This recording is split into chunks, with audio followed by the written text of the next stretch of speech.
Boom, my people, my people, my people.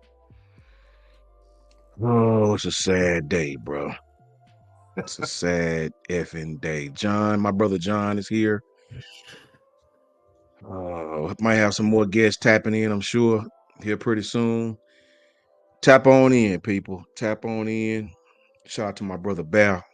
Control the chat. Bear, any disrespect tonight, you block the hell out their ass. I ain't playing no games tonight. You know what I'm saying? Now, if they cool and just talking great, talking good, healthy stuff, cool. But if they talk crazy, you get their ass up out of here and hit them over the head with their bags. I don't give a depth dog damn who it is. Right? So that's how we doing this. Shout out to my brother Bear, man. First of all, shout out to my brother Jay. Jay, what's up, Jay, man? Sad day. Jay called it, bro. Jay called it. Uncle Jay called it. He sure did. Before we get started, John, let me give some love to all the people who tapped in. Thank you guys for tapping in, man. I really appreciate you. It's a rough night, Buck. It's a rough night for Coach Sean, brother.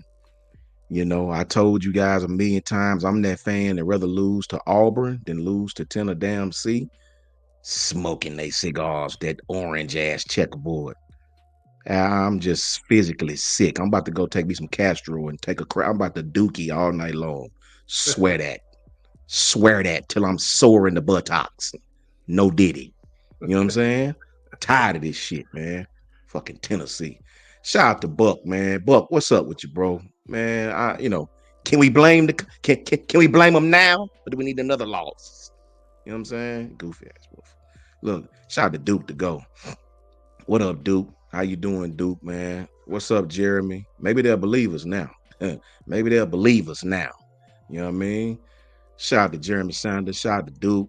Shout out to Kaylin Jones. What's up, Kaylin? How you doing? Good to see you, man. Mike Jones. Mike Jones. What's up, Mike? How you doing, brother? Good to see you, man. You know what I'm saying? Walt, what's up, Walt? Good to see you, Walt, man. You make me feel better, Walt. Glad you in here, brother. Good to see you, man. Shout out to Walt, man. My brother Walt Albright. Shout out to E. Burgess, man. What's going on? E. James Cloud, what's cracking with you, man? Um, my brother Jay right there, Jay's Epic Travels. He got 2 channels. Make sure y'all tap in with Jay, man. You know, if you a traveler, and I'm a traveling man myself, Lincoln 99, Madison, Alabama. Um, Jay really, really has some good content. Check Jay out, man. You know what I'm saying? Anitra, what up, sis? How you doing? It's good to see you. Thank you for tapping in, Anitra. I appreciate you, girl. You know what I'm saying? Look, Quay, what up with you, baby? I need you tonight, man. Brother needs some consoling tonight, bro. My brother Travel Pernil, home team right there, man. Travel. It's a rough night tonight, brother. It's a rough night, man. Dino, what's up, my broski? What's going on, Dino? How you feeling? How you doing, brother? My brother Bab patrolling as usual. You know what I'm saying? My brother Jay Jackson, man. JJ, I'm glad to see you, bro. I need some love tonight, bro. I feel like I had my ass whipped, thoroughly whipped. Jada, what's up with you, Jada? Kimberly, what's up, Kimberly? How you doing? How you feeling? Good to see you, Kimberly. I need you in here tonight, man. Shout out to Carlos Woods. You know what I'm saying? What's up, Carlos? Shout out to Milton Johnson. Shout out to Tim Levette. What's up, my broskies? Glad to see y'all in here, man. Virtual Dabbler, what's going on, brother? Ken Rush, how you feeling, man? Walter Shepard, what's up with you, bro? Eric D in the house. So I know we're gonna have to keep it real tonight. What's up, ED? How you doing, bro? PJ Stein, what's going on with you, bro? How you feeling, man? How you doing? How you feeling? Good to see you guys, man. Doug, what's up with you, boy? How you feeling, man? Bro, Coach Sean ain't feeling too well. David, what's up with you, bro? I'm scared we'll lose to David. Stupid. Hey, David. I'm man, look, I don't put nothing past what the hell going on. What's up, Iconic Cypress? How you doing, man? Facts, Iconic. I can't even lie, bro. You 100% right, bro. I need, it's crazy. Sweet home, what's up with you, Bama? How you doing, Bama 24? Good to see you, man. You know what I'm saying? My sis Janet, love you, Janet. How you doing, sweetie? Yeah, man. I feel physically sick. I can't stand Tennessee, man. I can't stand them son bitches. I don't even tell no lie. Big Bama, what's up with you, big bro? How you feeling? How you doing? It's crazy, man. Darius, what's up, Darius? How you doing, man? Smook showing out tonight. For real, what he doing? He probably losing his mind too over there. Um, what's up with you, Darius? How you feeling, man? Carlton, what's up with you, man? How you feeling? Tay, what's going on with you, bro? You know what I'm saying? Uncle Jay is keeping it real. Let's get right into a car conversation. Girl, it's good to see you. I ain't seen you in so long. Shout out to you, Car. Good to see you. Good to see you for sure, for sure. Mr. Bama, what's up with you? So let's hop right into it, man. I got my brother John on right now, man. I am 1920. What's going on with you, girl? How you feeling? How you doing? I feel the same. I am 1920. Yeah, me too. I need some Bears or something right now, bro. You know what I'm saying? My brother Lynn Shanny felt Lynn.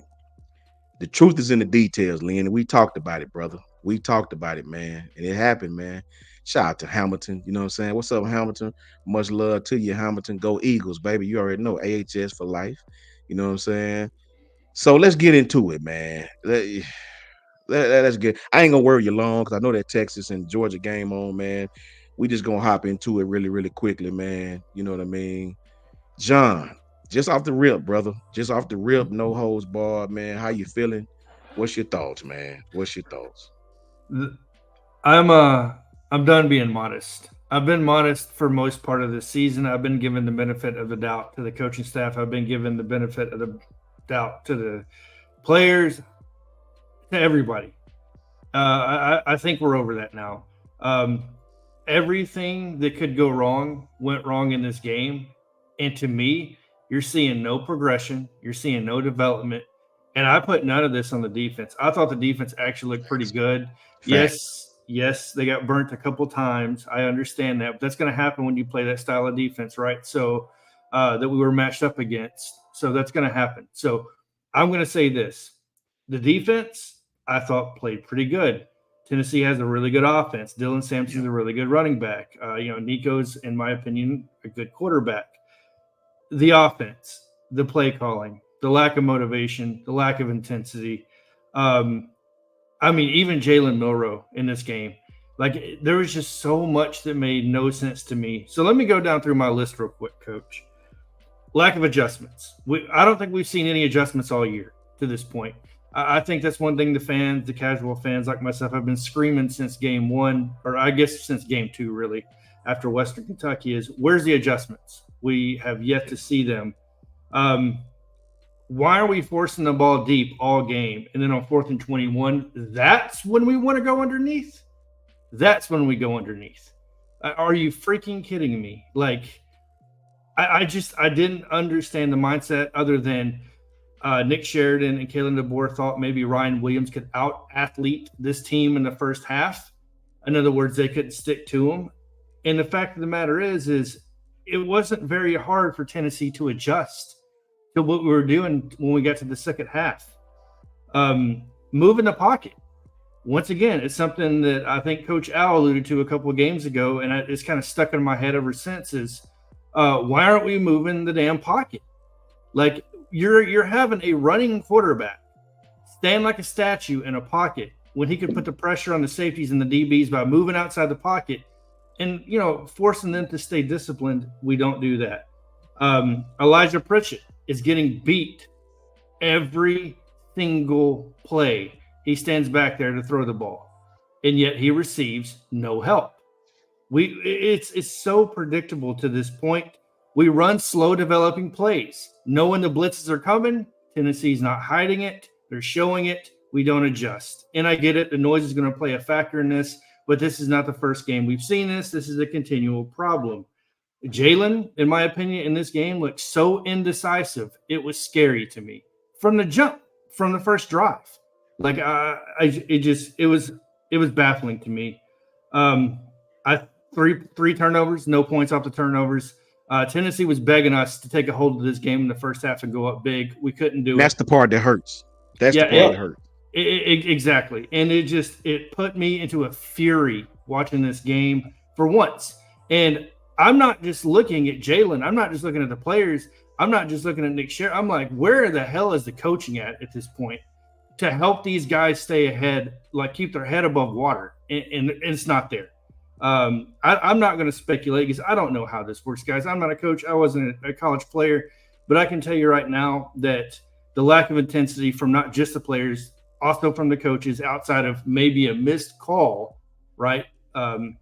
It's very worrisome to me that we play down to competition and then we could play up to Tennessee, but still not step on their throat when they're laying down in front of us, putting our foot on their throat. What sense does that make? It's just this game pissed me off from top to bottom. We deserve to lose this game 100%. We don't deserve to be in the playoffs this year. There's no doubt about that. I think at this point we could possibly get embarrassed if we went into the playoffs. The only thing I'm hoping for is maybe we get in and possibly get a home game and bring in some economy for Tuscaloosa. Like that's the only thing I could possibly think of at this point. And I'm going to leave it at that. And yeah, there's not much more I'm going to say about it.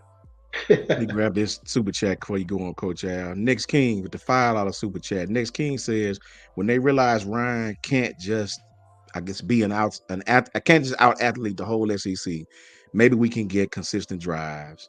Get Coach J on. Boom. What's up, Coach J? Thank you, Next King. Thank you, Next King, so much, man. I appreciate it, bro. I'm physically sick. I can't stand Tennessee. I'd rather lose to Auburn 70 times than lose to them. I can't stand it. It makes me sick into my stomach. I told you I'm about to go drink some Castro tonight. I swear I am. No Diddy. I'm just gonna sit on the toilet till 6:30 in the morning. I don't even give a damn. I don't even give a damn. I don't even give a damn. Tennessee. I can't stand them. We just look terrible, bro. I'm just not in my right mind right now. So I'm gonna let my brothers do most of the talking. You know what I'm saying? Coach J, Coach Al, and then Coach J. Al, give me your thoughts and keep it 100, man. You know, we're gonna throw the Ryan 14 times, and then we start getting Kendrick involved. I just don't understand. When am I allowed to tell the truth, man? When? When? This is the sixth game, seventh game, right? Defense Yeah. played well. I got nothing to say about the defense. They came to play, man. We have no identity, bro. Before I let my brother Coach Al go, here's a trivia question for everybody in the chat. I wrote this down so I wouldn't forget it. I ain't asking the panel because I know the panel already know. I want to see these people in the chat know. Do you guys know? I can't call Texas the best team because I don't know if they're the best team, but they damn sure playing the best. Do y'all know why? Do y'all know why Texas is playing the best right now? Can anybody in the chat? Thank you, Next King. I appreciate you, my brother. Bless you, man. More than you know. So, what's up, Pastor B? My brother, Pastor B. Can anybody in the chat tell me why is Texas, right, playing so consistent right now? They whooped Michigan's ass. They beat the brakes off their rival. Why is Texas playing so consistent? I want to see, does anybody in the chat know? Right? Coach Al, go ahead and I'll get back to that question. Shout out to my brother Lynn Shannonfeld too, man. You know what I'm saying? Undisciplined as hell. I said that in our chat with me and Coach Al and Coach J and them, right? Let me go and answer the question for Coach Al go. Texas is playing so consistent because they have an identity. They know exactly who they are, right? They're not all over the place running this, running that. You know, I swear to you, when Kendrick Law caught that ball in that play, I said, watch they run Jalen Miro on an RPO and a little pre-snap motion coming across the screen. Watch they run Jalen Miro. And I be damned, that's what exactly. I text Coach Al. I swear I said it. We so predictable, it don't make no sense. Shout out to Coach Carl. Coach Al, give me your thoughts. Keep it 100. I'm with you, Coach. Can you hear me okay? Yes, sir. Okay, yeah. Yeah, this team don't know how to win. I mean, when you don't know who you are, you don't know what to fall back on when it gets crunch time. You just don't. You know, we were talking about it the whole game. We left a lot of money on the table in the first half.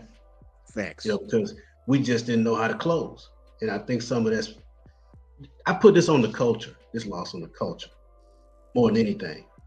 Because you had another upperclassman that everybody respect on the team lose his freaking mind, at the end of the game when it looks like you was going to lose. So you telling me that's what your team is right there. The young guys don't have anything to look for because the older guys, if they ain't got no composure, what you think the younger guys going to do? So it's a tough loss, man. The boy, welcome to the SEC. You can't come in and be nice to guys. You can't come in and be everybody's friend. You're going to have this 15 penalties. How can you win with 15 penalties? Crazy. You can't do it. That's crazy, man. You can't do it. Milroe throws the ball 45 times tonight, which means that Tennessee made you play the game they wanted you to play. You saw when they started loading the box up, Sherrod didn't have nothing. He had nothing. Nothing. I'm going to You come on, can't man. tell them that though, coach. You don't say that. You won't be right though. You better not tell the truth now. Well, I'm going to tell it like it is, coach. I mean, Facts.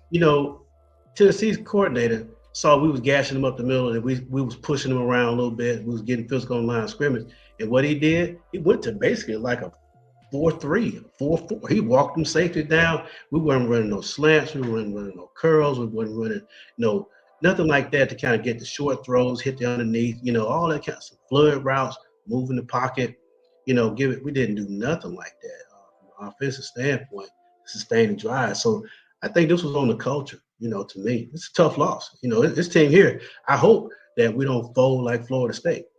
I really don't, because right now, playoffs. We out of the playoffs. We 0-2 in Tennessee this year. How can you go to the playoffs? You got 2 losses in the SEC already. So you better learn how to win first before you do anything. Yeah. Yeah. So that's all I gotta say. Facts, coach. Ain't much good to Facts. say about this one tonight. That's a fact. That's a fact. Shout out to the defense, coach. Give big love to my brother Jay Townsend, man. $10 super chat. Thank you, Jay. I appreciate you, man. Love you to death. 14 penalties isn't going to lead too many wins. Facts. And we need to realize that Ryan Williams is good, but we need to look at someone else to make some plays, man. That man, That's right.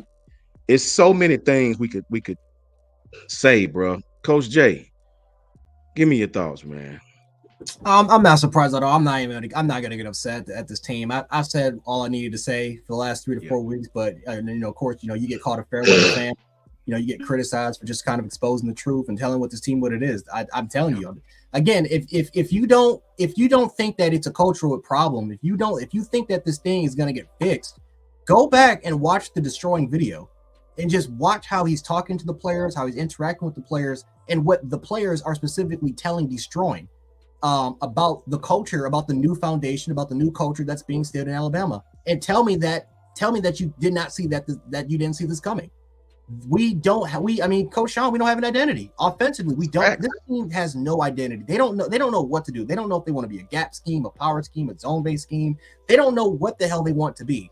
Again, we were too gimmicky.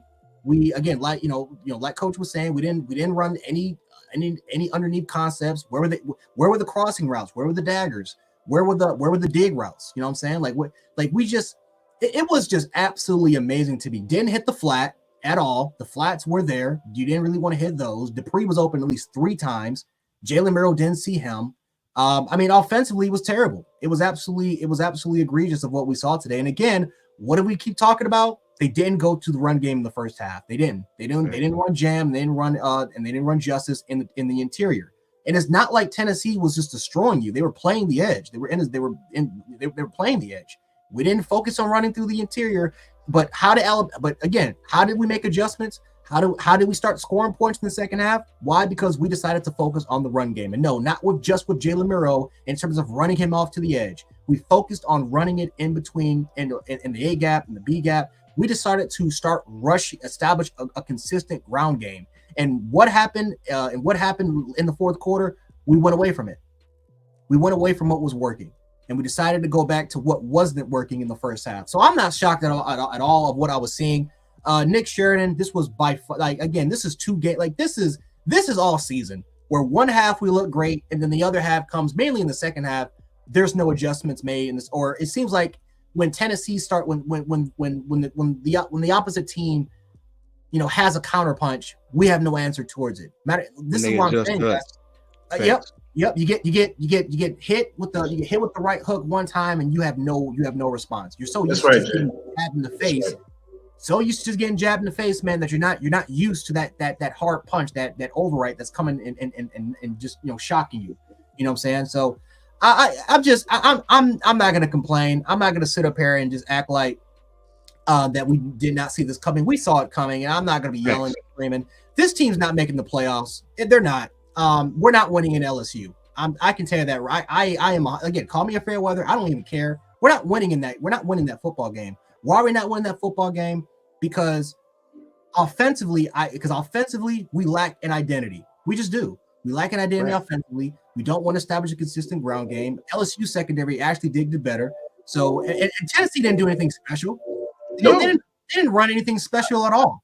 And And Nick Sheridan simply could not have an answer to what Tennessee's defense was even showing. It was simple. It was just so simple. It's just simplified designs that they were running. And if you think Missouri and LSU are going to take a look at that and say, oh yeah, we need to kind of make the defense a little bit more complex. We confuse Milroe. Hell no, they're not going to do that at all because we can't even simplify this offense. We can't even simplify this offense for these players to play in structure. Hey Jay. Yeah, what's up? You know, this may sound crazy, and I mentioned this to Sean during the game. We came in overconfident. We did came in overconfident. I agree. We came in overconfident. I mean, you could tell the way he was throwing the ball all around the field without in the first half missing all those opportunities to score. You know, come on, you're on the 3-yard line and you throwing the ball, man. Throwing the ball? Come on, really? Come on, man. Come on. Against Tennessee, you heavy up, you load up, and look here, you got a running quarterback. You load up. They can't take away it off. They take away the edge, you hit them inside. If they take away inside, you take Milroe and pull everybody, and go and get to the edge. He can run everything. You don't come away from there with no pull. Okay. Instead, they're playing on the outside. So what do? We attack them. Yep. And then again, everybody wants to blame the defense. I'm not doing it. Not doing it. This secondary is hobbled. Yes, this defense. Yeah. Yeah. Defensively, we did not play assigned football in the second half. We were missing way too many tackles. I think our linebackers were just taking poor angles that their running back Sampson was able to take advantage, was able to read it, and was able to execute perfectly. That in turn opened up the offense. They were running up tempo. They were running, they were hitting a lot underneath and just setting up the deep ball. Now, I will say this: Tennessee could have scored 40 points in this game. Nico was the worst deep ball thrower I've seen since DJU. The amount of deep passes that he missed in this game was absolutely incredible. But again, if they beat you, they beat you. Make Nico work post snap. Don't let him kill you when it comes to pre snap reads. Make him kill you with post snap. Make him try to make him go outside the pocket and go and make him go through his progressions and become more of a full read guy. Make him again if he has to improvise. Let's see if he can make the throws down the field. Couldn't make the throws down the field in the first half. The second half, he was a little bit better, but still was able to miss big-time opportunities. The one thing that we needed to do to beat Tennessee was stop the running attack. We did that in the first half. We couldn't do it in the second half. And I saw defenders with their hands on their hips. I saw a lot of frustration. I saw teammates arguing with each other on the sidelines. Not just that, but even in the game. I think it was between Smith and Keenan. They were getting into it because, they were picking up, some gains and yards. And during the timeout, they were getting into it. This defense was frustrated. And I don't blame them. They were tired. They were exhausted. They were frustrated. And this is a hobbled up secondary that, again, I don't know if Red Morgan came back into the game, but Red Morgan's hurt. Keon Sabb was hurt. You had to play with Bryson Hubbard, I think. That was there. King Mack was there. It's big. There's a reason why he was on the bench. Everybody that kept saying, why isn't King Mack on the field? That's why King Mack was on the bench. That's why. It is what it is, man. We knew the secondary was going to be the weakness of this defense. We knew that the front seven had to step up, which they did. But guess what? Yes, they gave up a lot of yards. They gave up 24 points. But at the end of the day, 2 consecutive drives. They didn't give up a touchdown. They didn't give up a touchdown. They gave this offense an opportunity to drive and score. And this offense couldn't capitalize on either one of the drives. I'm not shocked at all of what I've seen, guys. We are 5-2, and I've told people, man, this is the toughest stretch of our schedule. You play Missouri, and then you play in Baton Rouge.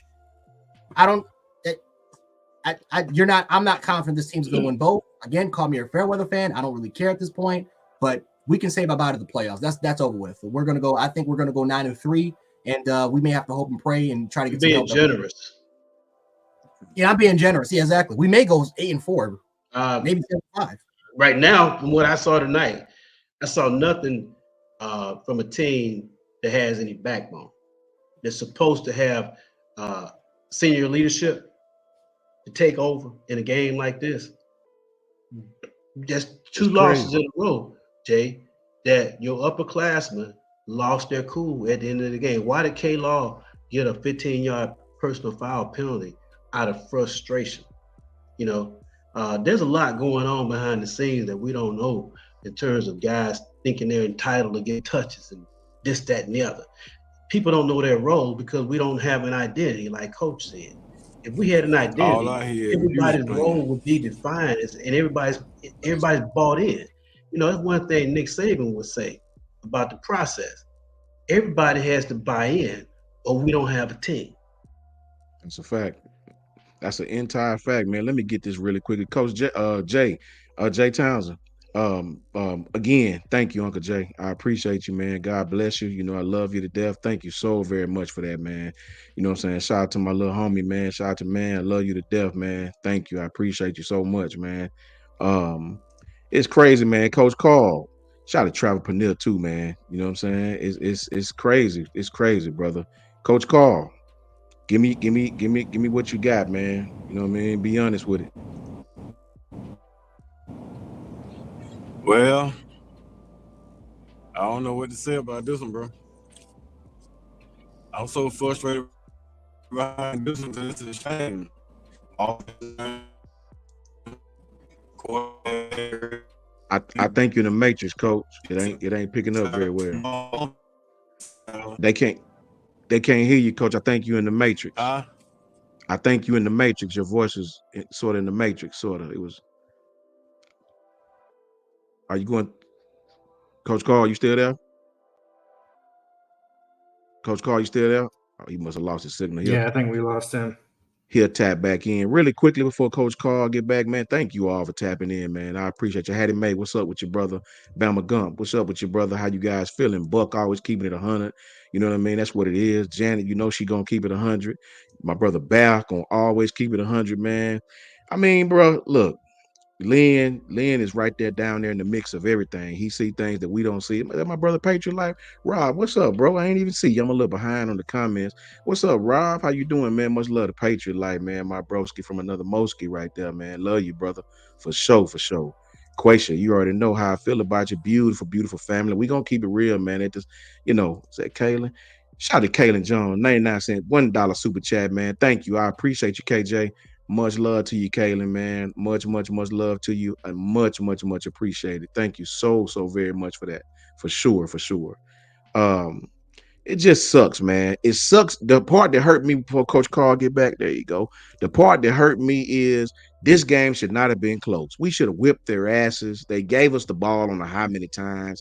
And to sum up really quickly before Coach Carl go, everybody go look at that last play when Jalen threw that interception. Look at they show it from the behind angle.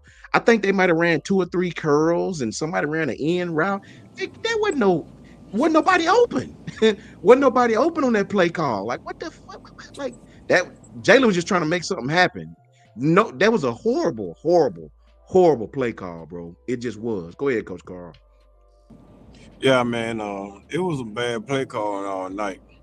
Like I never understood why the hell you run a screenplay on 4th and 22 when the screen been there the whole fourth quarter because they was sending pressure at the middle of the whole fourth Sending pressure quarter. in the middle. Facts. So you gonna bring pressure in the middle of the whole fourth quarter and you gonna throw a screen pass on 4th and 22? That's Facts. ridiculous, man. That's utterly stupid. I mean, come on, bro. And then you got all these deep passing routes down the sideline. You know they iron Ryan Williams to death. So why you not running Ryan deep as a decoy and then bringing somebody underneath, crosser underneath, a curl route underneath, something, skinning post? I don't know, man. I mean, they could have ran D, they could have ran outs, they could have ran curl, combat routes, screens. They never did adjust to Five the pressure that concept. Tennessee was sending. I mean, yeah, slow goals, in and outs, out and ups. I mean, double moves. Jalen on a roll with a run pass option, rolling to the left because you knew Proctor was doing decent on that side, but Elijah Pritchard was getting whooped, so you should have been rolling them out to the left with a run pass option. I just don't get it, man. I really don't get it. I was frustrated.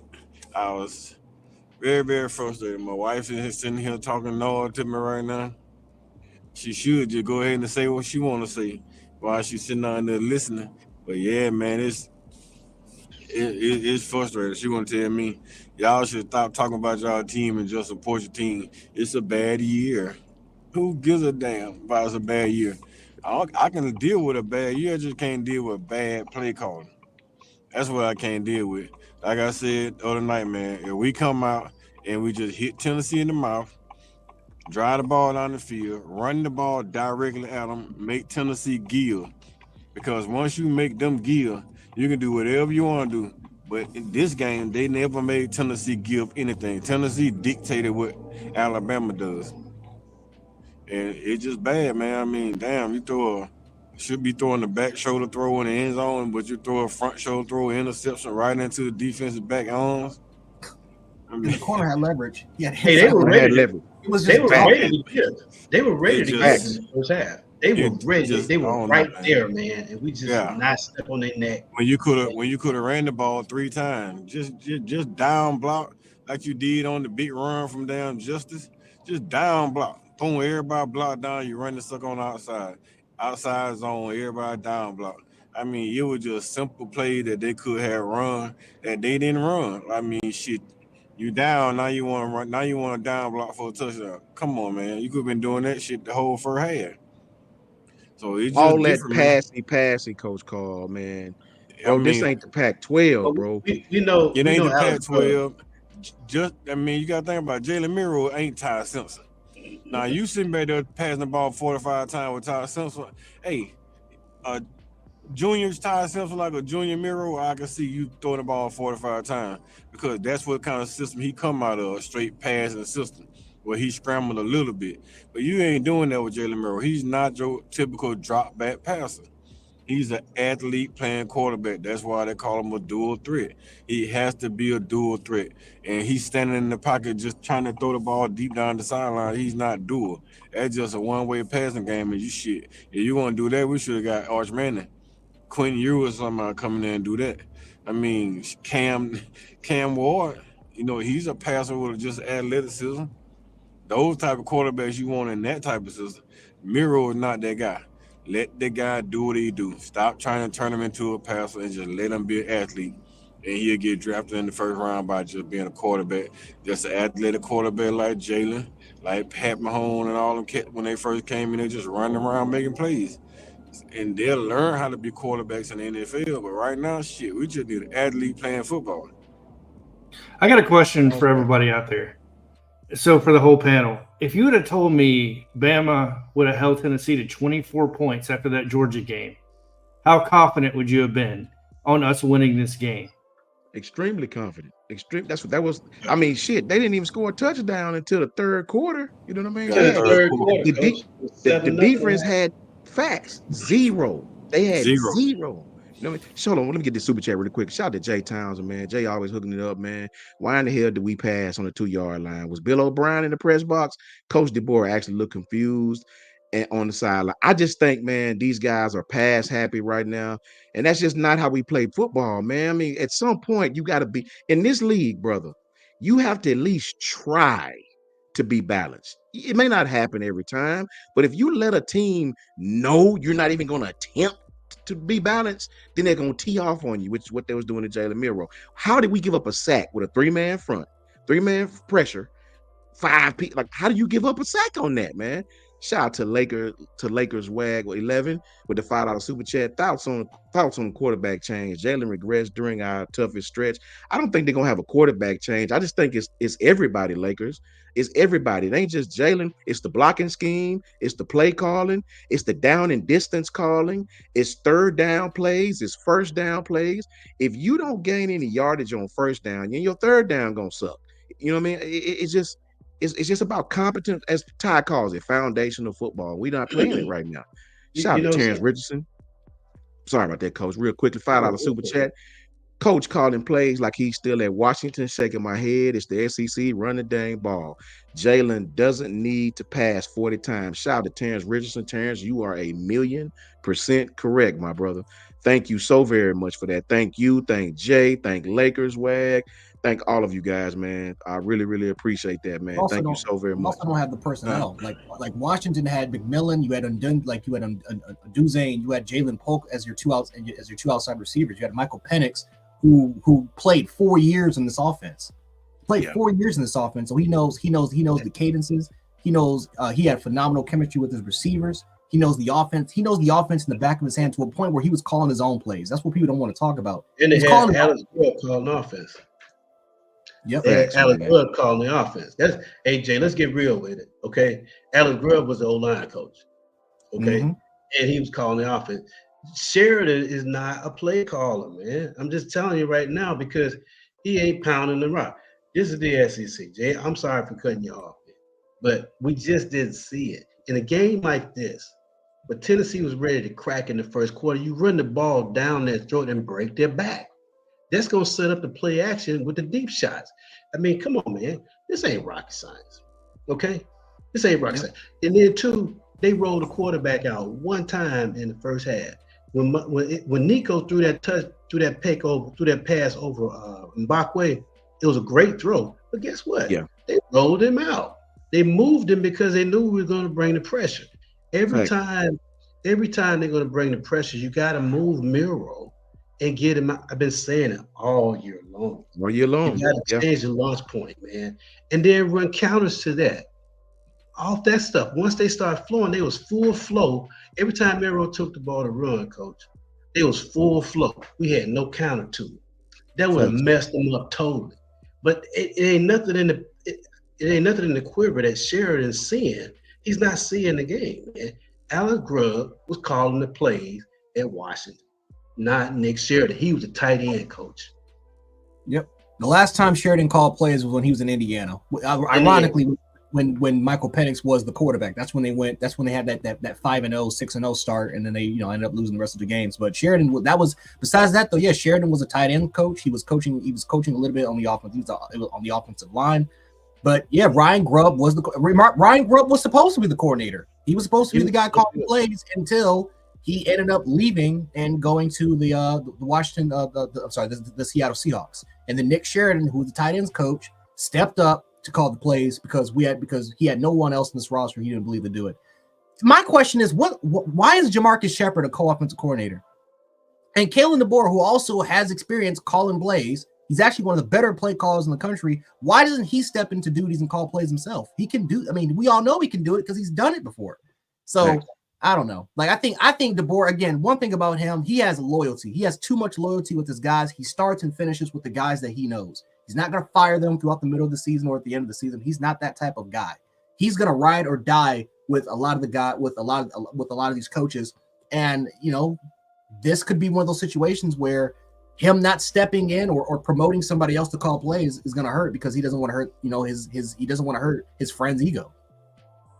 Man, it's crazy. Let me grab this super chat. First, let me get to my man Lynn. That's facts right there. That's facts That's right there. facts. That's What do you facts. guys think about this?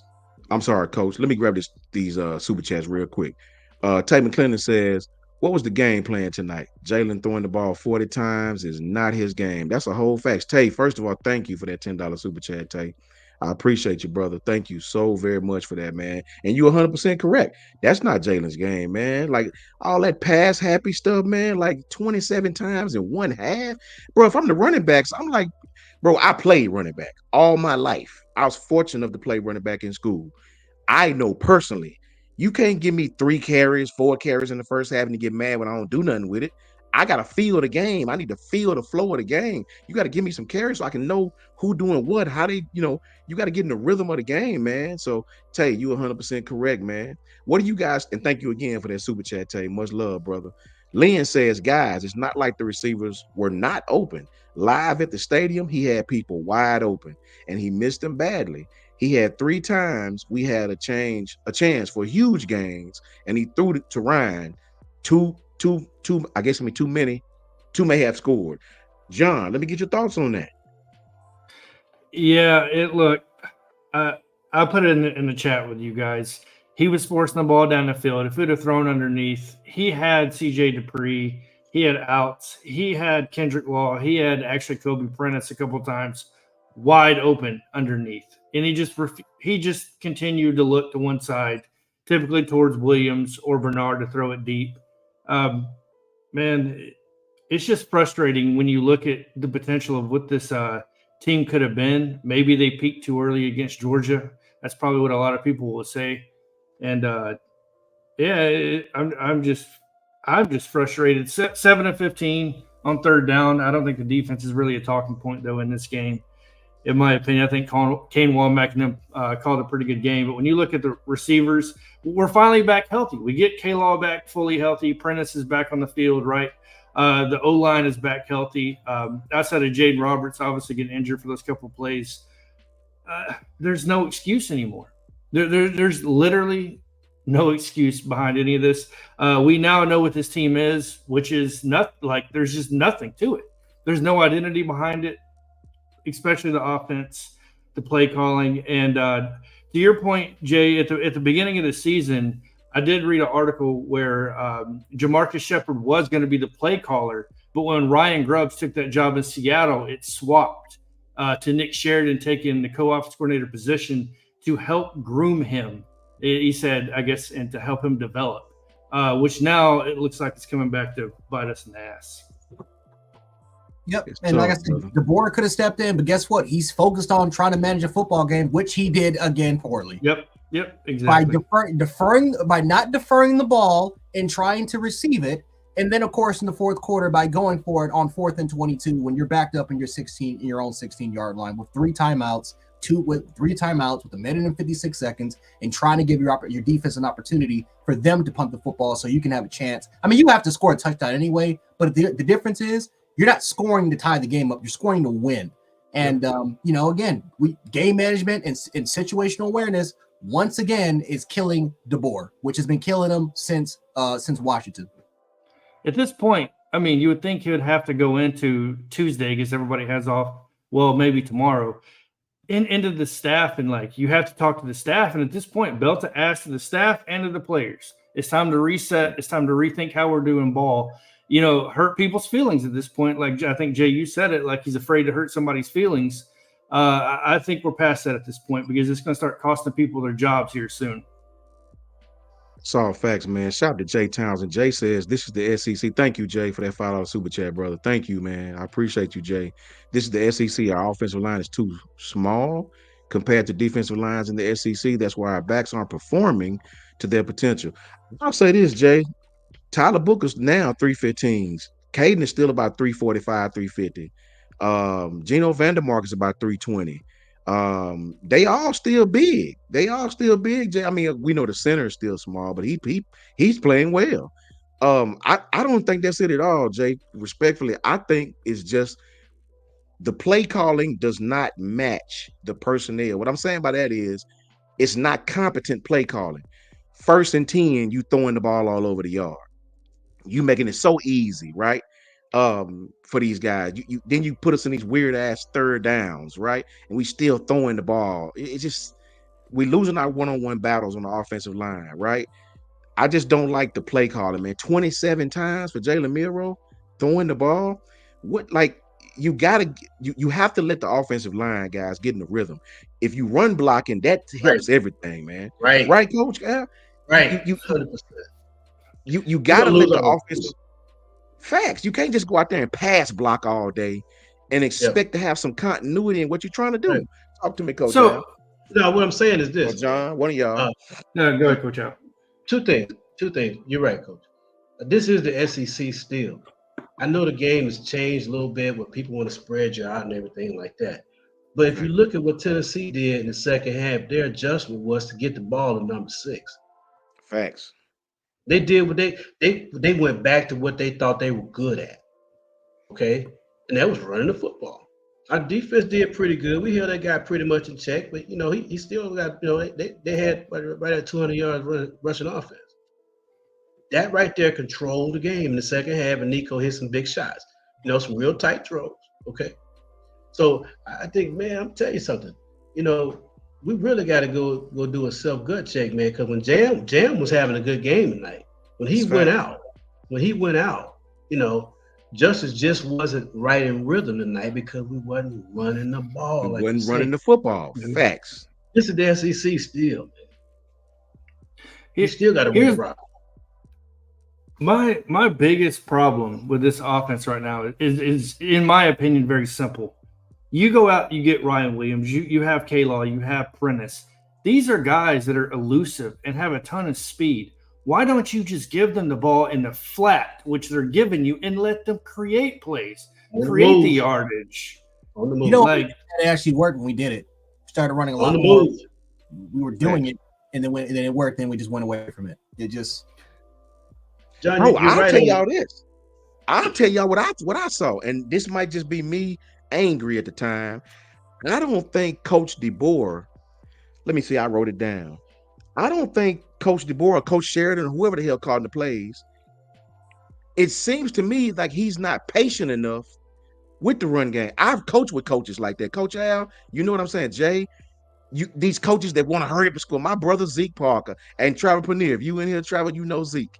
Zeke is like that. He just don't like he'll run the ball. He want to chunk that thing. He want to get it quick. He's so past happy. I don't know what the word is. He don't have no patience with the run game. None. Did y'all see when we marched right down the field with the run game? 3 yards, 5 yards, 3 yards, 6 yards, 5 yards, 4 yards. We just kept getting first downs, right? We start throwing the ball over the middle. We end up punting. You know what I'm saying? It's like Coach DeBoer or Nick Sheridan or who the hell ever. It's like he has no patience with the run game, right? It's just it's like all or nothing. Let me just chunk that joint down the field or nothing. It's all or nothing. And it's like that sets it up. Look at the pass attempts. 27 pass attempts. Y'all know we can't beat nobody like that, man. We can't beat nobody like that, man. I want to go over these stats real quick.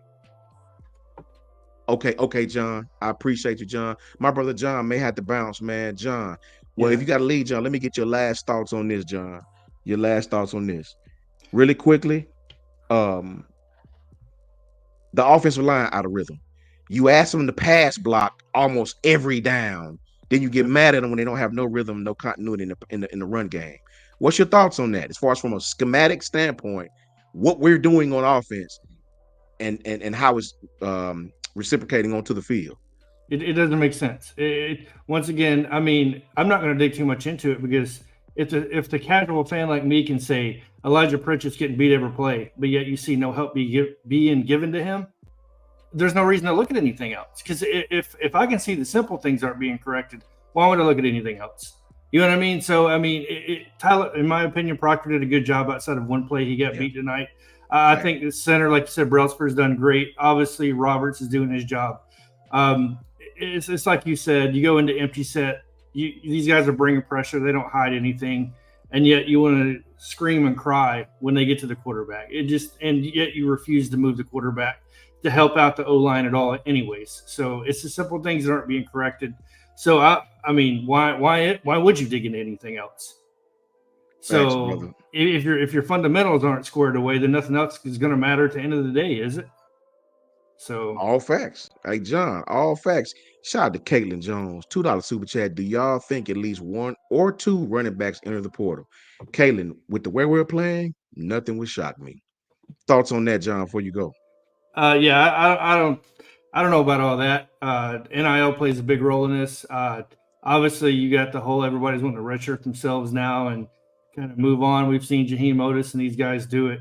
I don't think that's going to be too much of a worry considering who Kalen DeBoer is and the staff. And Courtney Morgan is going to probably be relied on as well in this instance a little bit more than most people will pay attention to keep these guys motivated at the end of the day. But yeah, I'm just pissed off at the game because it's just like Jant said. I don't have any confidence in beating LSU. I don't have confidence saying we're going to go into Missouri and handle business. Like, to be honest with you. So hopefully we can get to the rest of the season with 2 losses. I don't see it happening. I think we'll be a 9-3 team at this point. Appreciate you, John, man. Thank you, man. I appreciate you coming, generous. John. Yeah, man. I am being generous because I'm giving the benefit of the doubt like I always do to this staff and Kalen DeBoer. So I'll continue to support him as long as I can. Yeah. You know what I mean? So it doesn't mean I'm not going to criticize him. Yeah, but we're gonna do that. Yeah, we're gonna do that, John. I hate to keep interrupting, man, but because I normally don't do this, but I've seen this happen before in my years. Yeah. You can't lose the team. We're about to lose the team, man.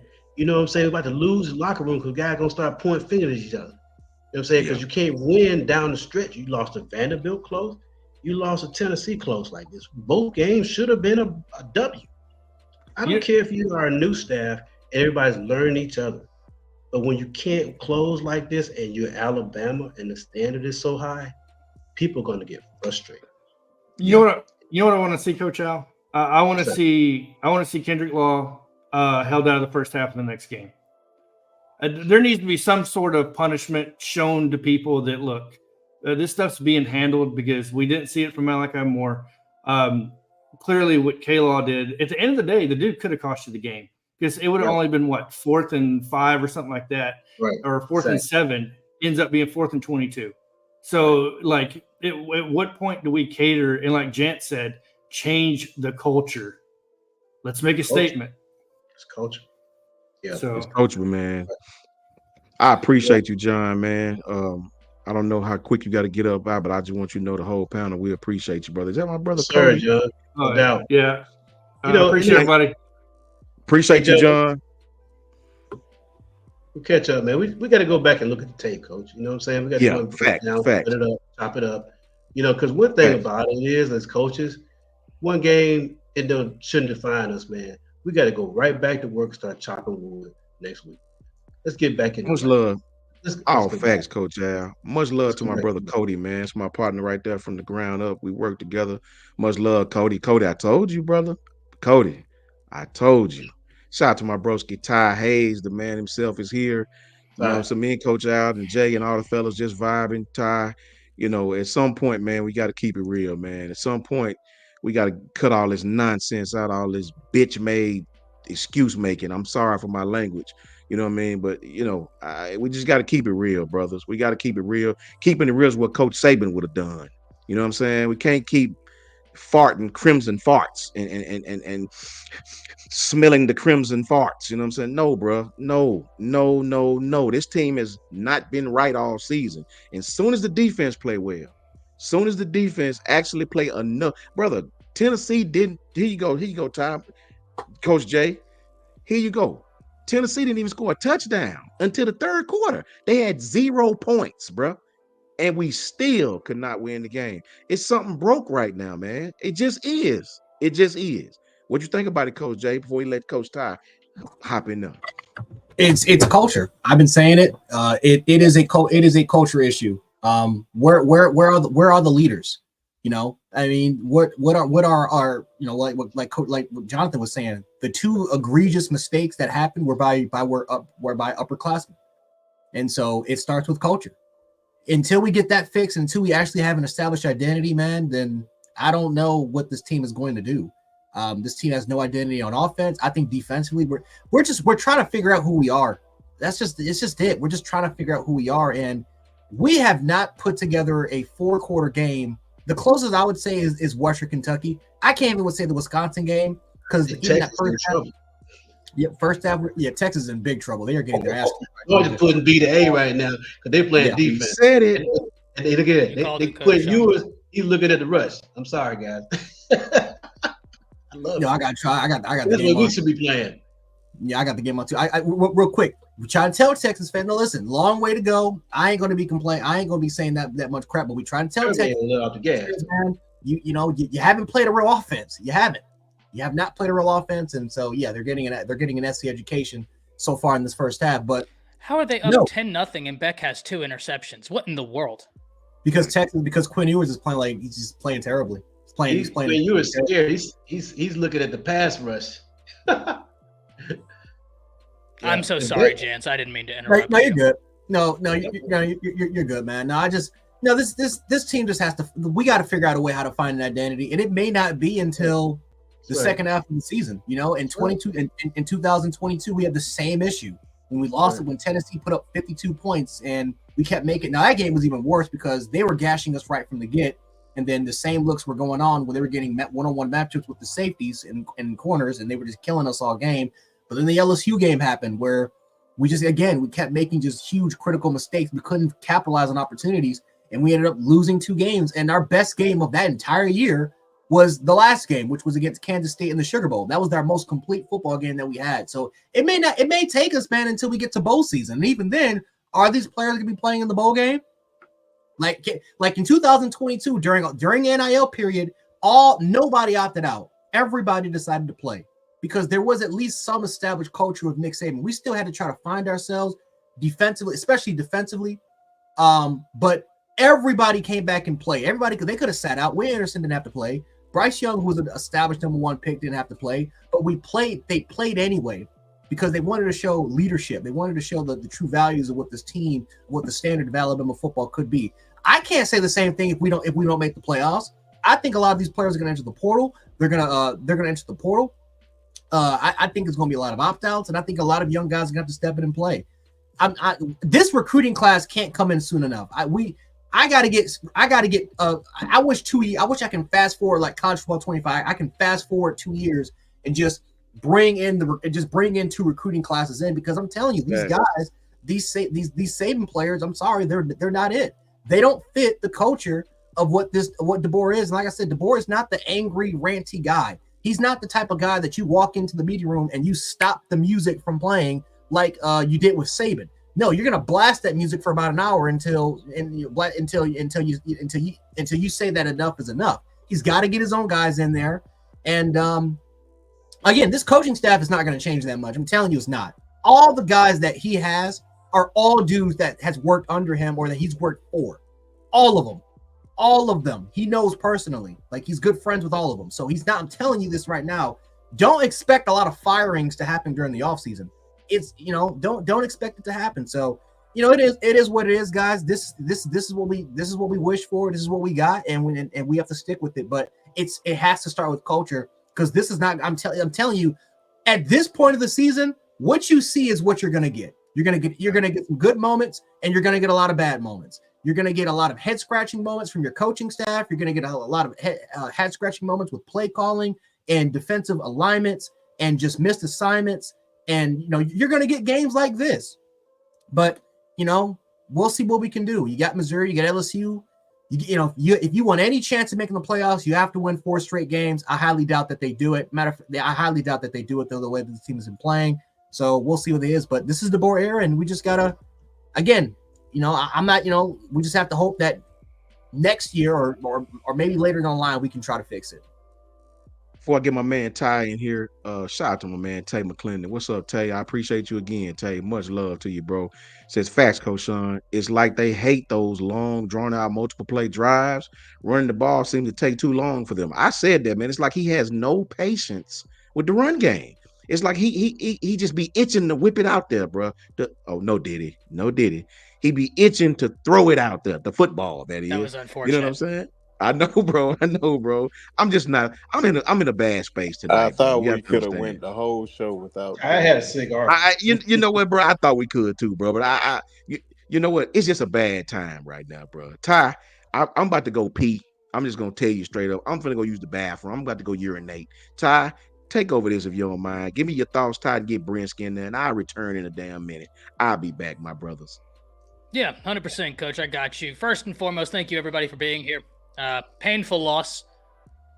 I know Tennessee's a better team, but I'm not going to lie, this one hurts just as much as the Vandy loss. And I think the reason is because Alabama was playing from behind the whole time against Vandy, against a scheme that's notoriously difficult to play from behind against. Bama had this game. And I do disagree with some people in this one aspect. Like Sven, Bama's defense hasn't been superb up until this game. This game is not on Bama's defense. Bama's defense gave momentum. Alabama's offense killed momentum. Football is a game of inches, X's and O's, and momentum. One side provided it. The other side killed it. Now, one thing I don't think is the right move is for people saying, we need to fire DeBoer. I don't agree with that. And I'm going to tell you why. Because then you're just in a rebuild next year. Again. Like, right now, Alabama has a top recruiting class. Even if they take a decommitment or two, Alabama still has a top recruiting class. And you need to give him time. I know this is not good, but Jance, you made a point that I was actually going to make. We saw this under Nick Saban, a team that had Bryce Young and Will Anderson and Dallas Turner And I know everybody keeps talking about Bama has the most talented roster in college football. Brian Branch. I mean, goodness gracious. Kool-Aid, Arnold. You had all of them. You had all of them. And you still lost 2 games. So the reason why I bring this to your attention is like, I'm not sitting like the sky is falling, but I'm also not going to lie to you and say this is good. Coach Sean, when you were gone, one of the things I said is I'm not saying this hurts more than Vandy, because Vandy is not, I mean, Vandy's a better team than we thought, but you know.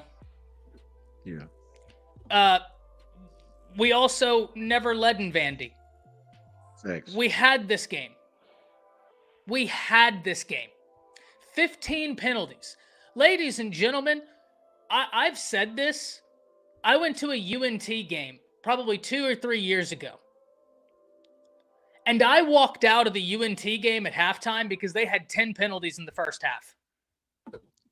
What did we see tonight? Undisciplined, right? And that's the thing. Right now, you need continuity. So I'm absolutely, I've seen several people say, oh, we need to get rid of DeBoer after the season. I don't think so. Because then you're losing your recruiting class. You're losing your continuity. Now you're back rebuilding. I just don't think that's good, right? Like, that's going to create more uncertainty than anything. Kalen DeBoer hasn't forgot how to coach. He's a heck of a coach. He was just in the national championship game. He has all these wins, but we can also acknowledge that a lot has to improve right now. Both of those things can be true. A lot has to improve. And the Godfather, you're right. That's why I completely disagree with people being like, oh, who are we gonna hire? Alabama is a good team still. I'd rather be fishing. You beat me to it. But this season right now, it's just not going up to expectation. And that's fine. That's fine. Going into the season, I thought that there was a possibility. Coach Sean, Coach Jay, didn't I tell y'all? Brinsky, didn't I tell you earlier in the season, I thought worst case scenario 9-3? Yeah. You really did. So, and I didn't see a Vandy loss. I did not see that. But it is what it is. It is what it is. I think 9-3 is not even. I don't think that's the worst case scenario. That actually might be where. No. But that was in May. I said that. Yeah, I mean, I said the exact same. I said 9. I thought we were going to 10-2. I just thought we were going to lose to. Said 10-2 too. Facts. Well, I thought 10-2. So let me be very clear here. I'm not saying I thought 10-2. I pumped my chest 10-2, but I thought 9-3 was a realistic opportunity. And y'all know how much I love this player. So this hurts me to say. This really hurts me to say. I know where you're going. Milroe is not good tonight. Not good at all. How many times was it happy feet? Right? Yep. How many times were the feet not set? On 3 of the first misses to Ryan Williams, he was almost jump throwing it. That was what we saw last year from Milroe. And in the early stages of this year, he's been playing so well. So there are things that I think you can clean up, take with you, and move forward. But there's a lot that has got to be addressed. Gentlemen, I have a question for all of you. I have a question for chat. I know that everybody is talking about this is the most concerning thing. This is the most concerning thing. And Eric, I disagree, man. Like, you look at Brian Ellis is on this staff. No, I don't think that Sheridan was good tonight. Right? I don't think Sheridan was good tonight. I thought he was bad. I think Milroe wasn't good tonight. I have this question, and then I have one more thing. To everybody in chat, everybody is listing what they think is the most worrying thing. You want to know what, to me, the most worrying thing is?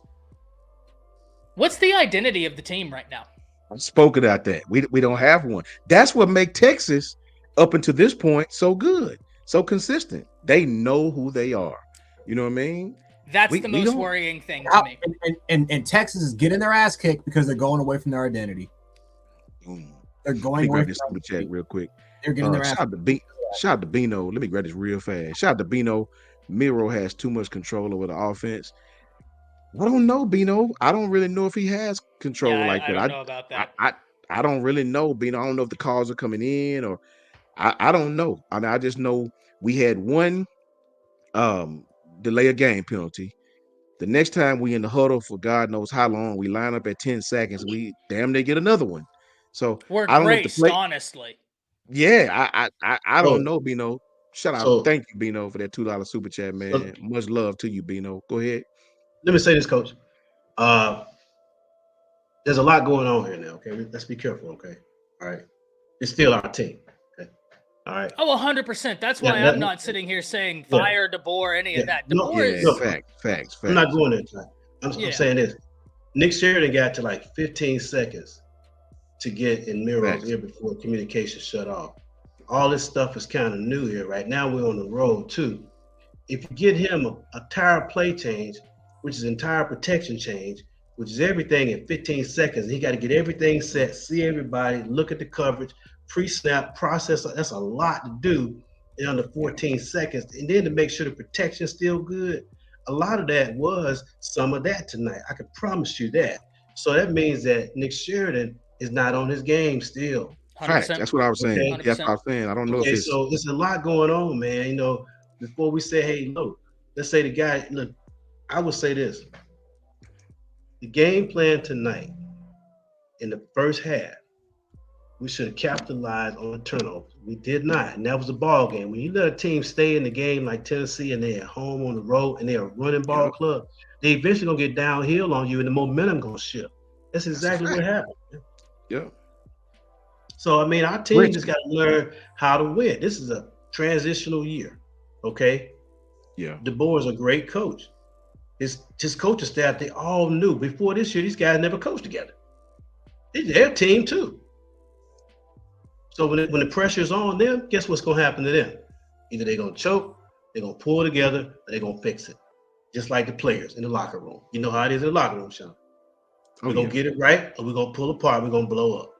And the guys and the alpha dogs in the locker room gonna run the locker room, gonna pull the team back together. 100%. Yeah. So we just gotta see what we made of. Yeah. I love that, Coach Al, because I 100% agree with you. There's a reason why this loss hurts, but I'm not super upset about it. This is I think, Coach Al, what you just said, if we could echo that 1,000 times, I think. Listen, I everybody knows I came from working in the legal world, right? So I'm very much well on like two things can be true at once. That what we saw tonight wasn't good, and that I'm not sitting here hitting the alarm. I'm not. It's a transition year. And, you know, one of the things I was going to say, Coach, is that everybody talks about, oh, DeBoer has the most talented roster in college football. You're looking at it from a Stars perspective, and from that, you're right. But, like, where is it? Like, outside, it just doesn't, there's so much new. They're figuring out how to utilize this talent, right? It is what it is.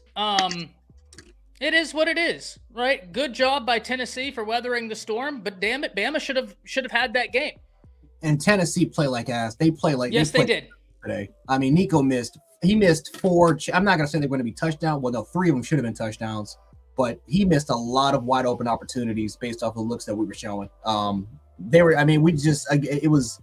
And again, like in that first half, we were stopping the run, but guess what? We had a lot of opportunities where we were in cover 3, we were in cover 6. Sometimes we were split out. It was just simple, just cover. It was just simple. Times we were running 0 and 1 without showing anything. Nico saw the matchup pre-snap, just couldn't hit it. He just couldn't. He literally couldn't hit it. The second half, he made a couple of big deep throws, but he still missed a lot of huge opportunities. And this is why I don't think we're going to beat LSU, because if this Tennessee receiving core can do it, and again, I like Squirrel White, I like Brew McCoy. LSU's receiving core is 10 times better than Tennessee. 10 times, that's a fact. 10 Stole my times. thunder, facts. And their passing concepts are way more complex. That and honestly for Kane Womack, I have no confidence he's going to win that matchup against Sloan. I have no confidence he's going to win that matchup. Nussmeier is a better quarterback. He is a better quarterback than Nico. He may not have the mobility, but he is Said that too. full read pro style quarterback. He can go through progression run all the way to forward. He's not afraid to hit the flat. He's not afraid to hit the flat. And look at their passing concepts. A lot of stuff. They run a lot of underneath. They run a lot of dagger, a lot of level. They run the dig route crossers. They run a lot of concepts that we should be running, but instead LSU does it 10 times as much. Now defensively, yes, they're not good. I think Tennessee's defense is way better. But one thing I got to give LSU credit, they fight. They don't give up. They don't quit. This is an LSU football team that doesn't really waver. They're going to give up some points, but this offense that LSU has is way better. And I think the one thing that I am going to give LSU the advantage, they're at home. And one thing that we've noticed, again, ladies and gentlemen, we had so many snap and fractures, so many delayed games, penalties because of crowd noise. But like how just like how Coach was talking about a little earlier, Nick Sheridan I don't even think Nick Sheridan is delivering the play call until it's like 12 seconds left in the clock. Like 12. I noticed when they got to the huddle, it was late. I'm like, what the hell they still in the huddle for? And the defensive players have complained about that. Like that at that point, that's what I mean when I say multiple things can be true at the same time. Milroe did not play well, but I don't think Sheridan had an A game, like by any stretch of the imagination. And gentlemen, the one thing that killed me is on that last drive, that overthrow to Ryan Williams, there was nobody within 10, 15 yards. Like if that pass gets completed, we know what a monster Ryan Williams is with the ball in his hand. He could have taken it to the house. There was one defender unblocked. We know he can make guys miss. And I don't know whether it was Law, Bernard, or Cuevas down the sideline. He was going to be blocking the other guy. You know why, Ty? Because his feet were flat. Well, he does you're right. lot. 100%. I tell you what, one thing that I didn't see tonight from the play calling with this quarterback, you never got him in a rhythm. Never. Nope. Only screen pass was 4th and 22. Right. He never, even in the first half, man. I wasn't saying schemes and concepts in the passing game to get him into a rhythm and what he's comfortable in doing. Okay. To complement that with the run game. In other words, I didn't see an effective game plan because I looked at Tennessee tape all week. And even when they were playing last week, they were playing off man. They were too deep, because they were trying to protect their secondary. So to me, I'm saying I didn't see any curls in the middle of the field, any double curls, stuff like that, any straight verticals in the slots, and they're running digs inside or drive concepts. I didn't see any of that stuff to get a quarterback an easy throw right in his field of vision. I didn't see any of that. So to me, I'm not really sure what we're trying to accomplish offensively. Let me get this super chat real quick. Jay with the $5 super chat. Jay says, well, let me get Dontario first. Dontario said with the $10 super chat says, getting rid of the staff isn't going to solve anything. Yeah, we ain't firing the staff right there. I mean, that's a little extreme. Like we just not playing well right now, man. Right? We don't want to get rid of the staff yet. But until that happens, things like this will continue to happen. Yeah, facts. Thank you, Dontario. $10 super chat, man. I appreciate you, brother. Thank you so very much for that, man. In the game. Facts. Arch made it in the game. Yeah. Arch They probably gonna come in pulled and do his Quinn? thing. Yep. Thank you, Dontario. He is in the game. And once Did he get hurt? Or? No, he didn't get hurt. Be the A, Ty. Georgia was on his, what? His feelings hurt. I ain't gonna curse on the channel, but Georgia's put that SEC on him like you're supposed to. Appreciate you, Dontario. Much love to you, brother. Thank you for your super chat. Thank you for your question. Jay says, would you guys get mad at me, upset with me if I say 8-4? I hope it's 9-3. This is actually the best our team did against the run. Our offense needs to do their part. If we keep playing like this, Jay, you 1,000%. I mean, we keep playing like this, brother. We will be in some trouble. All facts, Jay. Thank you for that $5 super chat, my brother. Sun says, how many points would Keelan Russell have scored? I don't know, son. That's hard to say. That's a freshman. You know what I mean? That's hard to say, my brother. Shout out to Ebony.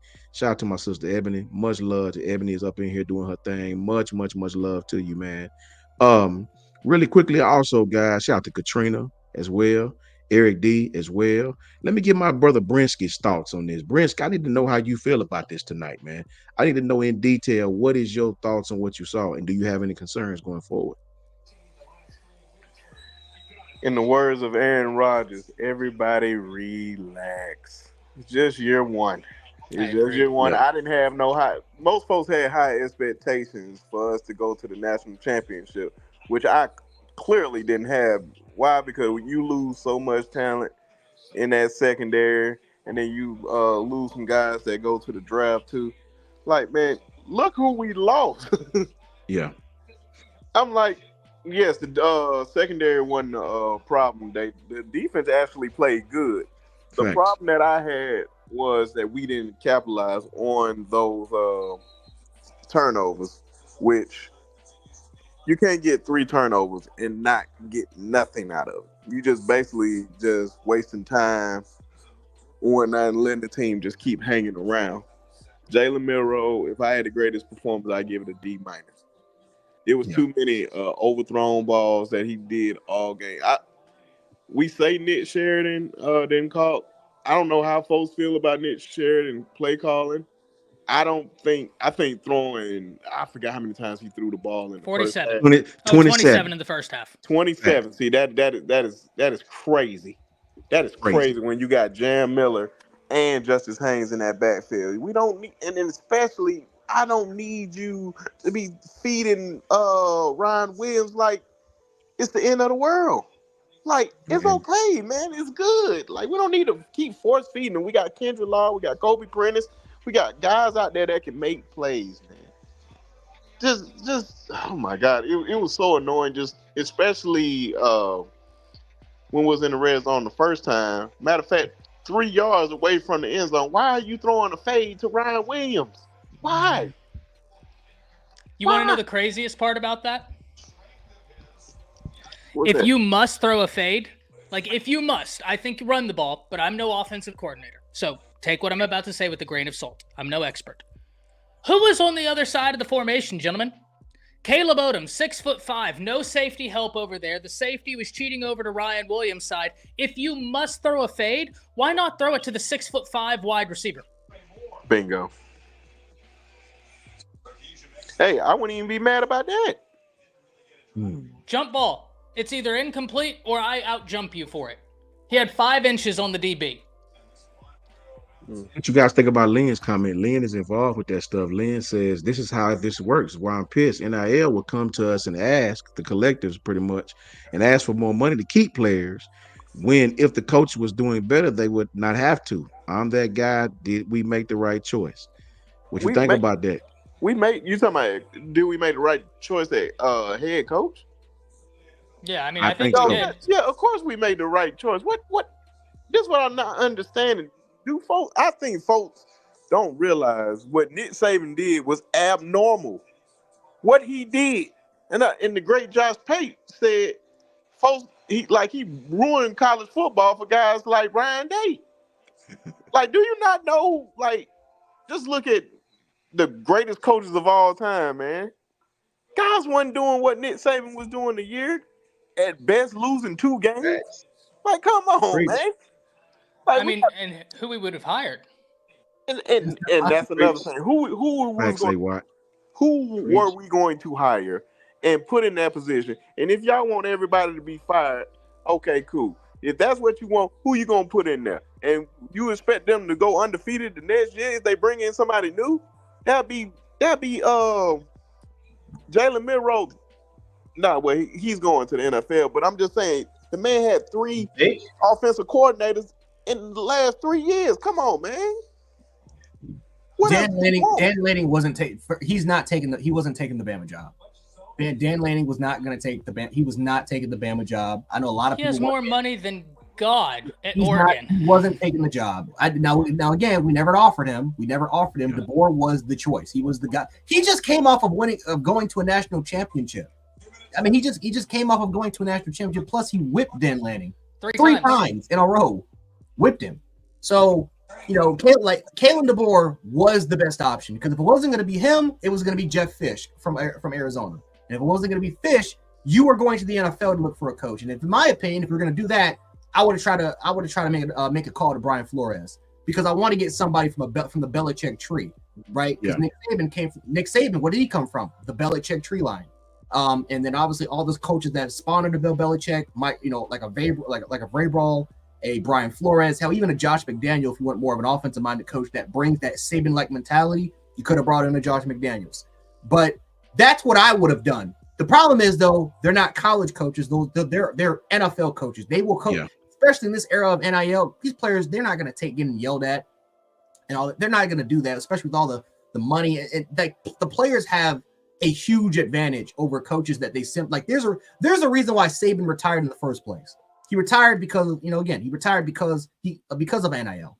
He hated it. He didn't hate it, but he hated the direction of where it was going because there wasn't any restrictions. It's a free for all right now until the NCAA could try to order some things around. But that's the truth.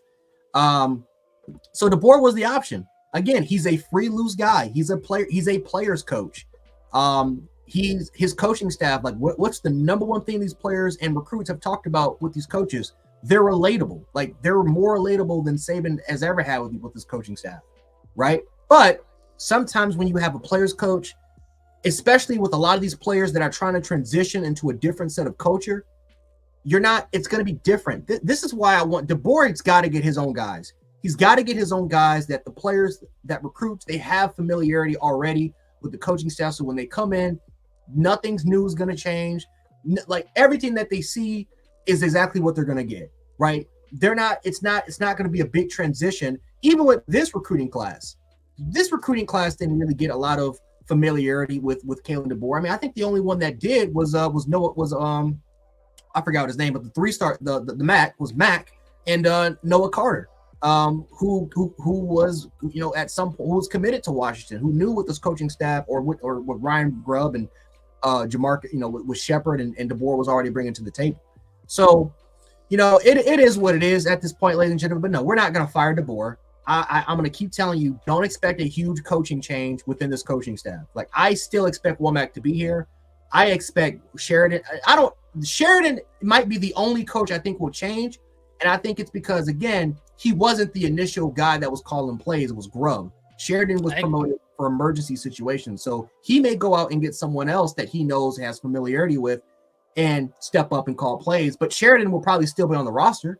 He'll just be, again, probably coaching the tight ends or coaching somewhere else. So don't expect a lot of changes. The only thing that you should expect, for the most part, ladies and gentlemen, is recruits. I do think that there's going to be, I do think that at least next year, I think there's going to be a lot of players that might transfer, and I think might transfer, and a lot of players that simply will cut. Like this, the next couple years, ladies and gentlemen, a lot of youth. There's going to be a lot of youth playing for the next couple years. Don't be surprised by that at all. And again, a big reason why is because of the culture change, going from Saban to DeBoer. It's going to be a much longer process than I think people will give it credit for. 26 people transferred. I think that gets lost on people. 30 people? Good Lord. 26 Shout out to my people. brother Alan Berry with the $5 super chat. I'm still excited about the future. Kalen has done a good job with him, but I think we know Jalen has hit his ceiling. I don't really know if that's it, Alan. Thank you for the $5 super chat, man. I just think for me tonight, it was the play calling. They hit Jalen Miro a lot, so he was skittish a little bit.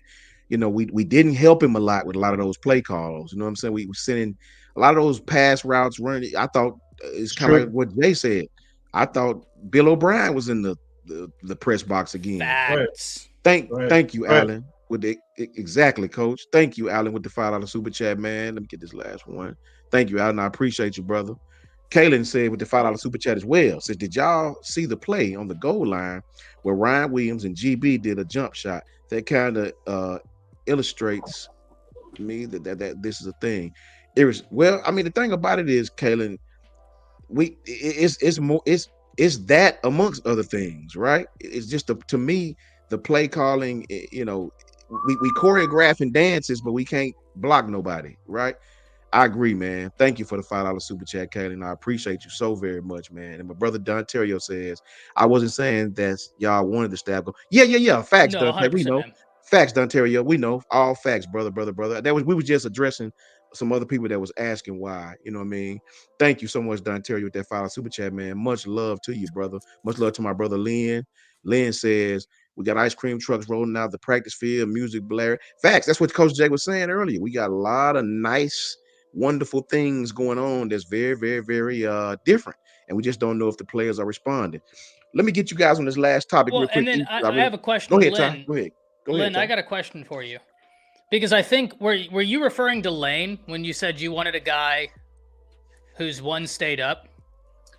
Because, like, listen, I think Lane's a hell of a coach, but they were doing hot dog eating contests and playing, grab ass during their spring game. Like, if it wasn't Lane and I'm misreading that, all fair, but like,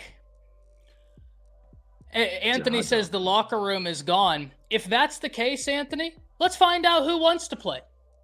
Let's find out who's really about it. Because there are guys on the team that are about it, right? Ryan Williams, this is what I said over on Bama Standard. Right? Hey, man, this is football. What? Yeah. This is football, man. I'll tell you what. If you don't want to play, leave. Okay? It's bound, If we want to be about it, we're going to be about it. We're going to find out who we are next week. We're going to find out. This is a true transition year, man. A lot of change is going on right now. So to me, no panic, man. We just got to keep the locker room. We got to keep guys playing hard. We got to keep guys, coming to practice every day, working, trying to get better. That's what this is all about. The coaches got to get this thing back together. They got to get together. We haven't played 4 quarters all year long, fellas. We haven't seen 4 quarters of football all year long. If this team can play 4 quarters of football, they can play with anybody. Okay? But they just got to get it together. It's just going to take a minute. We don't like Coach. These losses because guess what? We haven't had these kind of losses in 16 years. That's why we all tripping like this, But this team got to figure itself out and figure out how it wants to win in crunch time. Period. They hadn't figured it out yet. 100%. And Lynn, I guess my question follows. What's Lane's biggest win? 2019 LSU? At this point, he doesn't have the talent excuse because that team is loaded with talent. And he's still getting done in. Like that, I hear you, but Lane can't win a big game. And if we're worried about culture, they're doing hot dog eating contests. I don't know where the line is, right? Like, where's the line that's like the standard of acceptability? Where is it? Because DeBoer can win big games. Lane Kiffin has never proven to be able to win big games. He was left on a tarmac. He was left by Nick Saban. He can't beat big teams now. Lost to Kentucky. They have one of the most talented teams in the SEC, Lynn. Are they more talented than Kentucky? If the answer is yes, then we're inevitably having a like-minded comparison here where it's like, okay, so you're more talented than Kentucky and you lost. He can't win big games. He's never proven to win big games. And he's a deeply unserious coach. He'd rather be at frat parties or tweeting than doing, I don't know. Like, Lane is a good coach, but if our main critique is culture, that's where I'm lost, and how Lane is the way forward when he was at frat parties after games. Saban dumped him because of his lack of culture. USC dumped him on the tarmac. He can't win big games against teams he's more talented than. Like, yeah, he kicks teams' butts that he's way more talented than, but when he gets against teams that are analogous or even more talented, he loses. He lost against Kentucky, who he's more talented than. They do like, that's why I guess I just disagree, Lynn. And I certainly 100% as always, I love you. I respect your opinion. Like, no, but I just disagree because I don't think that if we're saying the problem is culture, I just don't see how Lane is the answer. One time.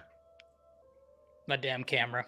Lee China got involved again. I'm Shout saying, out to my brother Jay Townsend with a $2 super chat. B2A. I'm sorry. Go ahead, Coach. What'd you say? No, I'm saying I'm with Jay. B2A. B2A. Yeah.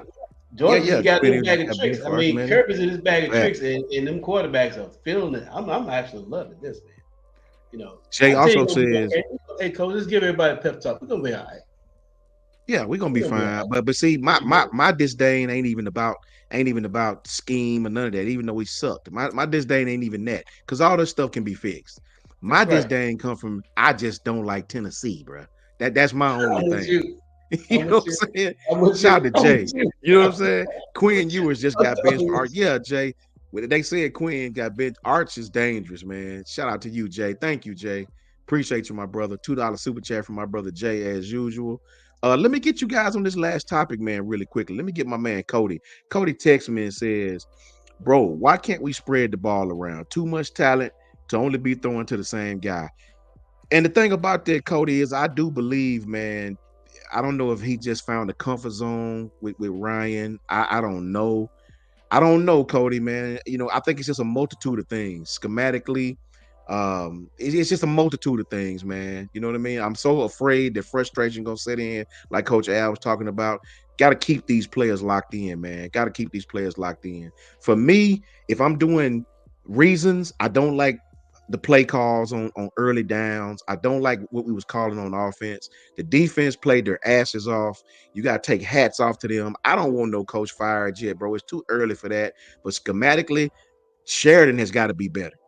And Coach DeBoer needs to start putting his foot in people's ass. That's just what it is. You know what I'm saying? Proctor had one, maybe two bad plays. Proctor was whipping ass all game. If you go He back and threw watch the whole James game. Pierce out the club one play. Thank you. Thank you. He hit him straight over the head with his bags. Caden Proctor is maybe the best offensive lineman outside of the center on that team, just as well as Tyler Booker. Caden Proctor is balling. Now, before we get off of here, let me ask each one of you this, starting with you, Ty. First half, Jalen Miro, 27 pass attempts. I want to know what you think about this. Strictly hit that on the head. Is that Sheraton being, and Coach Al, you know how it is when we rushed, we really don't know what the hell to call, so we just call something. We just pitch it out there like, damn. You know what I mean? We may not even really want to run that play right then. You know what I mean? What do you think, Ty? 27 pass? I don't think people understand. That is not like 27 pass attempts in the SEC for Jalen Miro the first half. I want to know your thoughts on that. It's very important to me. I'll be very brief. Then after him, you go, Coach Al. Let's just go around the table. Yeah, I'll be very brief. Coach, to your point, even if that's not the play you want, that tells me you don't have command of the situation, and that's still a problem. Facts. That's still a problem. And if anybody wants to say, oh, well, it's RPO, okay, well, then as the offensive coordinator, step in and say, hey, we're going to do this. Right? Like, this is why I say, did Milroe play well? No, but I was deeply unimpressed by Sheridan tonight. Facts. Deeply unimpressed. That's where I'll leave it. Coach Al. Yeah, earlier in the week, Nick Sheridan, somebody asked him a question. You think teams would start to double Ryan Williams? He said, no, I wouldn't double him because he's a freshman. He don't know it all yet. Okay, so what Tennessee did, that defensive coordinator, who I absolutely love, they didn't double him. They got physical with him. So the quarterback read is to go to the one-on-one player. So what was Milroe doing? He was throwing to the one-on-one player because he trusts the guy. He was thinking the guy's going to make plays. But after a while, the quarterback coach got to come down and say, hey, look, yeah, that's that. But even if they bracketed Bernard, we're going to hit 81. We're going to put K-Law on some under routes, on some what we call shallow routes. Shallow cross, yes. All of the moves. Yes. You know, we're gonna hit the back out the backfield. That Texas route that Justice Hayes ran, perfect call. You know, so let's just talk football, man. Let's get out of our emotions for a minute. Okay. Because if I'm telling my quarterback, if I got a guy like Ryan Williams and I got a one-on-one, that's a play. But after a while, if it ain't working, if you playing into their hands, you got to know that, hey, that's what they want me to do. Facts. Okay. So now let's get into other bag of tricks. Okay, to get them out of that. That's what they didn't do. No adjustment. Downs. Yeah, man. That's coaching. Fact, Coach Al. That's coaching. That's coaching. Fact. And that's what I was saying. What Coach Al just said is what I was saying too, man. When Coach texted me, it was like, man, that I think it was a third down play, maybe, and Jam took out to the flat, and we didn't even look at him. I think it may have been a 3rd and 6, maybe, or something like that. We didn't even give him a chance. We didn't even think to go to. We were so worried about throwing downfield. You know what I mean? And it's like I don't know if that's like Coach Al just said. It's just mind-boggling that we're not taking advantage of the players in the offense, man. We're just Where's not. We're Danny not. Lewis? Where's Danny Man, Lewis? where is I'm going 13 facts? personnel. I'm going 13 personnel. Okay, if you're going to load the box up, I'm going 13 personnel. I'm going to go full flow right. I'm sneaking tight end out, hit the quarterback right over the middle. Easy throw, pitch and catch. Let's move the chain. I'm doing I that. think that kid like 250 pounds. He's a big kid too, I'm doing man. that, coach. I'm doing that. Facts, man. Facts. Athletic kid. I hadn't seen him all season. But I'm saying, if you want to play that kind of ball, coach, you're going to load up the box. I'm going 13. I'm going to think you loading up the box.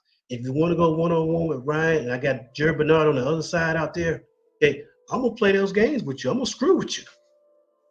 Fact, I'm going to man. screw with you. Fact. And you're going to lose. I promise you. We didn't do any of that tonight. We didn't do any of that tonight, man. We didn't do any of that tonight, brother. Brinsky, give me your thoughts on giving Jalen Miro 20. And I'm just strictly speaking on the script of it. 27 pass attempts, man. Oh, you say how I feel about the pass attempt? Yeah, just the game script of having 27 pass attempts in the first half. Man, shit, man. You ain't supposed. I told you, man. We got to run the ball a lot more, man. It's like you got Justice Haynes and Jam Miller. There's no reason to throw the ball 27 times. There's no reason, especially not in the first quarter. Thanks. It's just annoying, man. All facts, man. All facts. Coach J.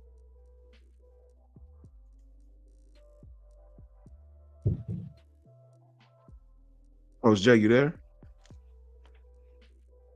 Coach J. I'll say more if I can just. Oh yeah, go ahead, Brinsky. Take your time. Yeah, man. And even Marquise Mays was talking about. I'm so glad he basically saying the same thing I said. Is basically said Coach Saban honestly turned some of you into spoiled brats. It's the man's first year playing in a tough conference, and y'all talking about firing the man. Let me tell y'all this: the GOAT went 10-3 with arguably his best and most talented team in 2010. It's hard to win in the SEC. Facts. All facts, man. Facts. That's right. That's right. You know, I'm gonna tell you, I'm with you, Brinsky, on that, man. You know, that's why I say let's talk football. Coach Sean, that's your channel. We're just talking ball. We're getting out of our emotions and say, hey, as analysts and coaches and stuff like that, we should be telling people, hey, here's our breakdown, here's our analysis of it. Maybe this coaching staff. I mean, we're just, we're not coaching college ball, we're not coaching pro ball. Why can't these guys see it? Those are the questions that the fans want to. Why are you guys seeing it and they're not seeing it? That's what makes this channel so hot, man. We just get back and we chop it up. Let's talk. Yeah, let's talk scheme. Let's talk what this team can be. I mean, we lost. We got beat. We lost. We seeing what we. Yeah. We're gonna be better. This ain't like Jay said. We had a 10-3 team, and with Coach Saban, we look at this. Why couldn't Bryce Young be in the national championship? He had Bill O'Brien as I was going there, and your boy over at and Pete Golden as a defensive coordinator. And Saban still held it together, man. Let's just give it a shot, man. We're gonna be okay, folks. We don't like losing. We're Bama. Facts. Yeah, it's all good. Yeah. All facts, man. All facts. Yeah. Coach J, you there? Yes, sir. I'm here. How you feel about that, Coach J? And if you can, Coach Carr, you back? You back okay? Yeah, I'm bad, man. I just had to take a minute because my mental went right. I feel you. Trust me, I feel you. Coach J, and I'm speaking strictly about, like Coach Al just said, talking football. How do you feel about the flow of the game, man? Having 19 pass attempts for Jalen Milroe in the first half. We have no offensive identity, or we're trying to make Jalen Milroe something that he's not. And I think that again, there's no continuity between the offensive coordinator and Jalen Milroe at all. I think that the direction of this offense and the quarterback that they want Jalen Milroe to be, I just don't think he's that guy. Now he's made major strides, he's made major improvements compared to last year, but he's not that quarterback that fits he's not the quarterback that if you want to go in that direction or he threw the ball 45 times today. That's not him. He's not that quarterback. He's not. Again, he's in this offense for less than a year. Less than a year with an offensive coordinator that originally, again, this is the second OC within this offense in less than a year because Ryan Grubb went to the Seattle Seahawks. So again, we have to figure out as a football team, who are we? Are we going to be a team that primarily relies on Jalen Murrow in the running game and the passing attack? Can we utilize our running backs?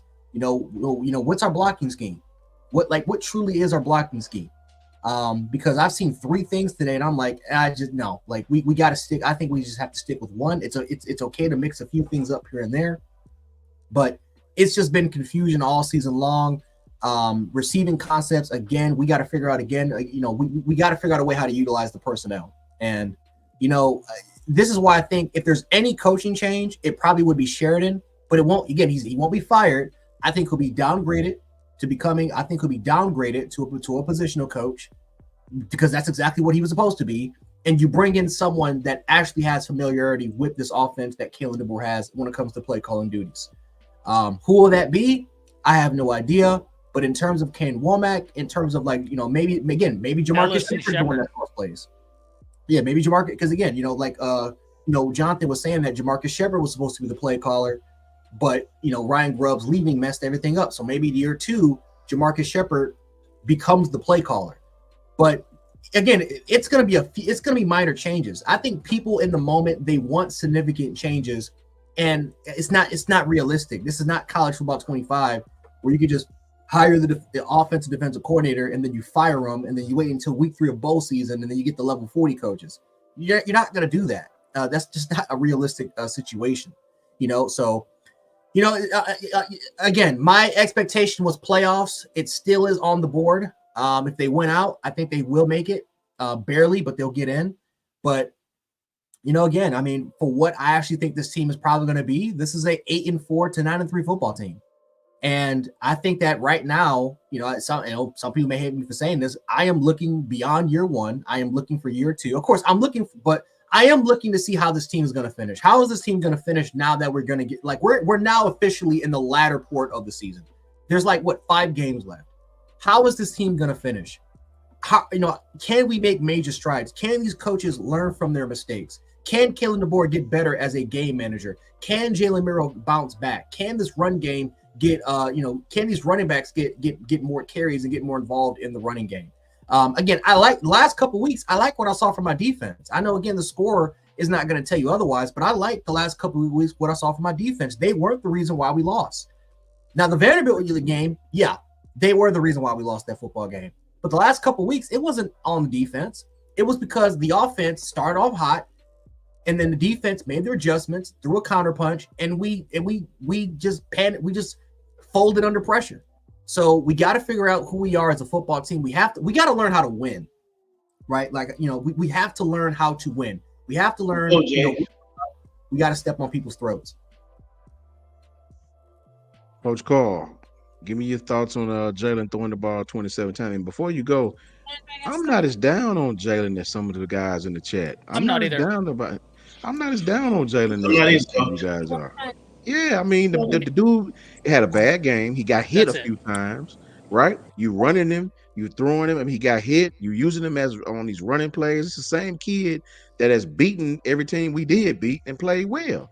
I'm not as down as you guys are. Was it Jalen Milroe's fault that he got hit as many times as he did with the right tackle getting beat? Was it Jalen Milroe's fault that we had horrible play calling on 1st and 3rd down? Was it Jalen Milroe's fault that we called a pass play in the red zone, right? When we 7 yards away from it? Is that Jalen Milroe's fault? No, I know it wasn't. I'm not as down on Jalen. Did Jalen play well tonight? Absolutely not. No. Yeah. Absolutely not. Two things can be true at the same time. Two things can be true at the same time. And that I don't think that, I think Sheridan was bad. Bad. Coach Carl, give me your thoughts. Jalen Milroe had 27 pass attempts, right? By that script alone, you're helping the defense. First half. Excuse me, Al. 27 in the first half, Coach Al. Thank you. Second half. Thank you, Coach Al. Thank you, Coach Carl. Let me correct myself because they right. 27 in the first half. That's not That's not Jalen calling his own plays, baby. That's a coach. You're not putting your team in the success lane by having Jalen Miro throw the ball damn near 30 times in the first half. Go ahead, Coach Carr. Tell me your thoughts about that schematically. Well, schematically, man, with the defensive front that Tennessee has, they're big, they're strong, they're fast, and they was blowing up the interior. So Facts. I can understand part of the reason why they passed the ball that many times. I just didn't understand why we're trying to do it from the pocket and not just rolling them out. Because Right. once you put Jalen on the move, that's when you start seeing the wide receiver get loose.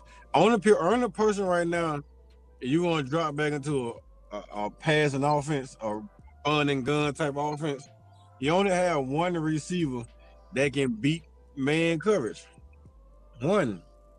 So you're gonna have to change your game plan. If you ain't got no receiver that can beat coverages, you can't be dropping back, passing the ball 45 times. You got one receiver right now that can beat coverage, and that's Ryan. And that's why every time Jalen drop back, he looking for Ryan because he know Ryan just about always open. But when Tennessee started putting laying that wood on Ryan, they started knocking Ryan, hitting him real hard to the point where sometimes he was still feeling the effects of those hard shots and couldn't get out of his breaks fast enough. So I can understand that part or reason why you want to be pass happy. But if a team putting that much pressure on you, would you just kick out the fire tick and run the ball directly at the fire tick? Kick him out, double team him on the edge, pin the middle linebacker or the wheel linebacker, pin him, and then just run the ball straight inside zone. I would run inside zone, dives, counters until they stop it. I don't give a damn if we just run that ball 3 times and then we punt it. I'm gonna come back out. I'm gonna running at you again. Keep running at you to make you think that they ain't gonna start running it, and then it'll open up the passing lane for you. But if they know all you doing is drop back and passing, with the ends that they have, the linebacker with the speed that Tennessee has, they can bring pressure because they know you dropping back, passing the ball 80% of the time, they gonna send the house at you. Miro staying in the pocket is very unaffected. He, I mean, I don't see him throw some good ball from the pocket, but today he had a horrible night from the pocket. Even when Yeah. he was on the scramble, he had a horrible night scrambling because most of the ball he threw when he was on the run, he was on the run full speed, throwing the ball behind him, a little too far, out of bounds. It's just a bad night for play calling. I think Sheridan could have done 100% better. I don't know what his mentality. I do believe that they need to have a co-offensive coordinator, somebody to check Sheridan with Sheridan calling plays like no. I check out that one, do something else. And give the guy a chance to learn on the fly, which is cool. Kind of like Coach Jentz, man. I told one of my homeboys today, at this point in the season, I'm just looking for next year. Let's just keep on grinding, keep on building. We'll figure the thing out as we go. Hopefully, we make the playoff. But if we Hmm. keep playing offense the way we play offense, I really don't want to make the playoff because it's going to expose us too bad in the playoff. It'll help some of the D linemen that trying to make a push for the NFL. If we keep playing and the defense keep playing well like they played tonight, can't put in on the defense. We gave up 2 long balls, but 27 passes, man, in the first half, and we only got 7 points out of it. It just utterly disrespectful, man. Just be honest, especially a pass at 3rd and 2 when you on a 3 yard line. That, I, I'm still puzzled about that. I mean, wow. If I'm gonna throw a pass at that point, I mean, shit, you just go for it. You got 4 downs to get this sucker in the end zone from the goal line. Three And if you yard line. don't get in it, and you don't get it in the end zone, so you just put Tennessee on the damn 3 yard line, or the one Right. yard line. Right. Yeah, I I want to go just back and don't look at get the tape. Yeah. I want to go back I and look don't, at the tape just to see yeah. what the field looked like because TV don't show football the way we watch Facts. it as coaches. They Fact. always, as soon as the ball snap, they go straight to the quarterback, and then they Yeah. go straight to the receiver. So you really can't see the field watching it Mhm. on TV to see actually what was the quarterback's vision for the night. Because to me, if I'm a player and the quarterback and the OC, if I'm the OC and I'm calling a play, you know, I've had this quarterback coached up to say, hey, look, what the defense, you're looking at what the defense is giving you. Take what the defense is giving you. Don't just try to say if we're going to feature Ryan and they going one on one with Ryan, take what the defense is giving you. Move the chains. That's what. So going back and looking at the tape is going to give it a lot of insight to what really happened tonight. Yeah. Right now, we still Oh, reacting we'll to get the that game. all 22 Yeah, real soon, yeah, yeah. Let me know when you get it, Ty, man. We for definitely want to sure. see it. Let me give a big shout out to Gavin Kane with the $5 super chat, man. Much love to Gavin. Gavin says I didn't even want to get on here tonight. Wanted to drop by and say roll tide to y'all, but I'm sick after this. Miro plays, defense got ways to go. Shout out to Gavin. Thank you, Gavin, for the $5 super chat. I am too. I personally can't stand Tennessee. I'd rather lose to Auburn than lose to Tennessee. I'd rather lose to Auburn 50 times than lose to Tennessee once. That's just me though. That's just me. That's where my disdain is coming from. Thank you, Gavin. I appreciate you, my brother. Big, big, big. Also, shout out to the Bama Standard, man. Shout out to Justin and all those guys over there, man. They do an absolute outstanding job. Make sure you guys tap in with those guys. Shout out to Marvin, the head bustle himself, Question, bro. Much mindset of love the to you team. guys, man. Bama Standard said, what do you see the mindset of the team being going forward? What's the buy-in look like? That's a good question. That's kind of where I was going Exactly. in my last little spiel. My last little spiel is, man, Justin and John and all the great guys at Bama Standard. Man, listen, for me, guys, it's very simple. You can definitely tell if you ever coached this game before, and Coach Al, Coach Carl, Jay, Brinsky, Ty, Coach Sheridan with a D, you can definitely tell he got a little over his skis tonight. You definitely can tell that, man. It's just I've coached offense.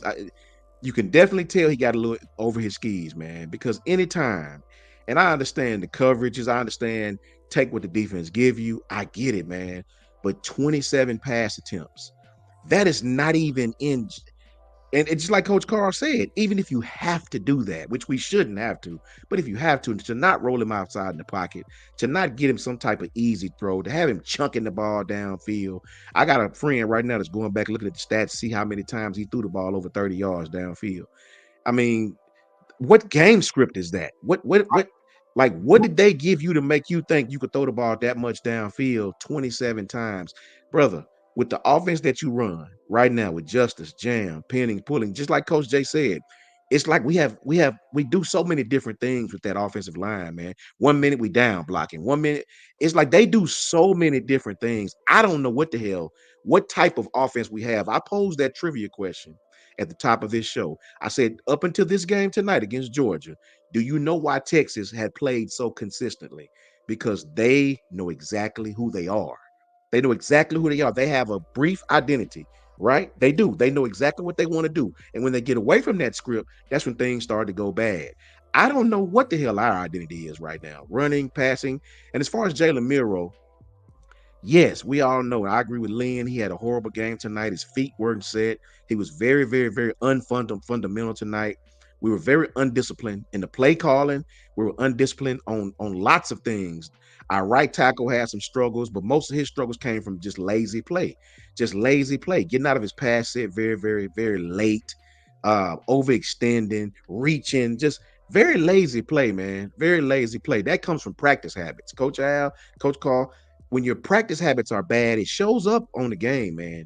You can't have a lazy practice. This ain't basketball where you can play BS practices and show up and drop 50. Football, brother, if you don't practice hard and really learn your craft and practice, a good team will expose you. A good team will expose you.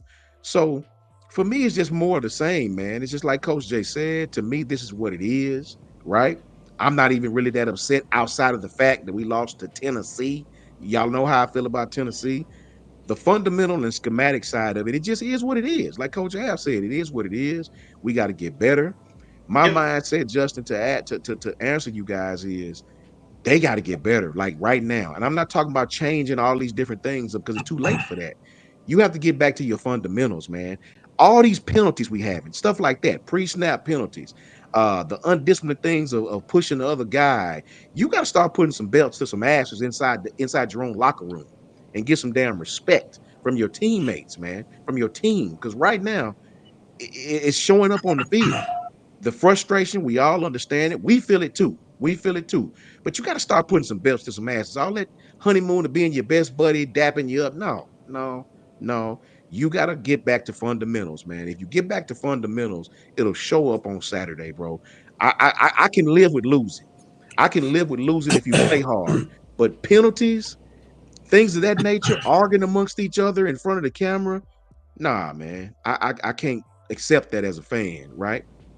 Um, it's just crazy, man. It really, really is. Gavin says with the $5 super chat, Gavin Kane says the refs are always atrocious and garbage time, but we lost the game because of play calling and defense. I'd way rather lose to LSU and Auburn.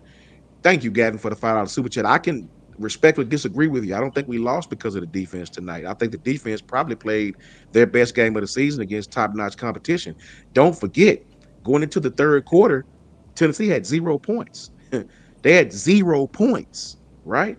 If Alabama can hold somebody to 0 points that long, how can we say it's the defense's fault, right? Our offense let us down tonight. Right. And that's Right. my take. Hey, Coach Sean.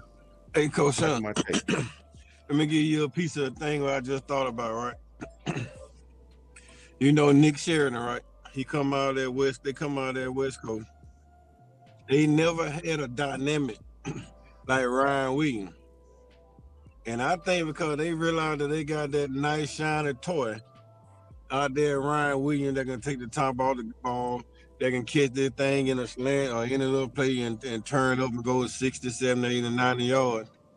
That they just so geared in to think that every single game he gonna show up and show out. And they're forgetting that they playing against SEC damn team. And you can't come out here and throw the ball up and down the field against SEC teams like that. Every team in the SEC that throws the ball 40, 50 times, damn near loses. Most of the time they lose. That's right. Because you can't run the ball in the SEC, you damn near guaranteed to take a loss. Because you're gonna kill your defense for one. Because you're trying to move the ball so fast, and when you go 3 and out, you go 3 and out in a minute and a half or so. So you're killing your defense on the other end. So we just gotta figure that part out. I think Kalen DeBoer wanted to just go back to the playbook. I mean, you got Nick Saban right there. Utilize Nick Saban. Let Coach Saban come in and give you some information about the SEC, and just go back to the playbook. Let's start a little ground and pound, milk the clock some to keep our defense fresh, get our offensive line used to going forward, and not always being backpedaling, taking the shots. We gotta start delivering some blows, because all we doing now is they receiving all the blows. Everybody know the Kane product is big. Everybody know Pritchard can't come out of his stance fast enough. So what happens when you don't come out of your stance fast enough? Now the defense ain't gonna try to beat you outside. We run at the defensive end. They trying to beat us outside. We just let them go in and go outside and come straight up the hill down. You're gonna take yourself out to play, and then we can double team up to the linebacker. That's what we should be doing. But right now they're not doing it, because I think what they're really trying to do is just to develop these type of kids and trying to get their pass play things set up for later on this year or next year. I don't even know if they're really trying to win this year, because you're really trying to win this year. You come back and you do something, you changing what you missing up at. And I don't see them making any changes. I think they're just trying to roll with the punches and hope everything works out. Can I say something, Coach Sean? Go ahead, Coach. Okay, so you know how it is, man. You got to feel the game. Thanks. You got to feel the game, man. So here's the deal. In the first half, you look at it. This is just me just remembering the game in my mind and looking at tape beforehand. Yeah. They were playing off man. A lot of too high stuff. Thanks. And if you look at Milroe is accurate with the hitches. He's accurate with the checkdowns. In the Georgia game, he was accurate in the short passing game. So you get into your 90 game and this whole air raid kind of thing. 90 that's 90 a 90 series. It tells you the pass set, the routes, and all that kind of stuff. Get into a rhythmic passing game. Well, when they realized that their DBs can handle our guys one on one, they got up on us in man. So Exactly. right then, that should tell you you should get into your man beater stuff. You Yes. should get into your drives, into your shallows, into your scats and stuff like that, and get into your tight end hooks and your tight end little outs and stuff like that. Easy outlets.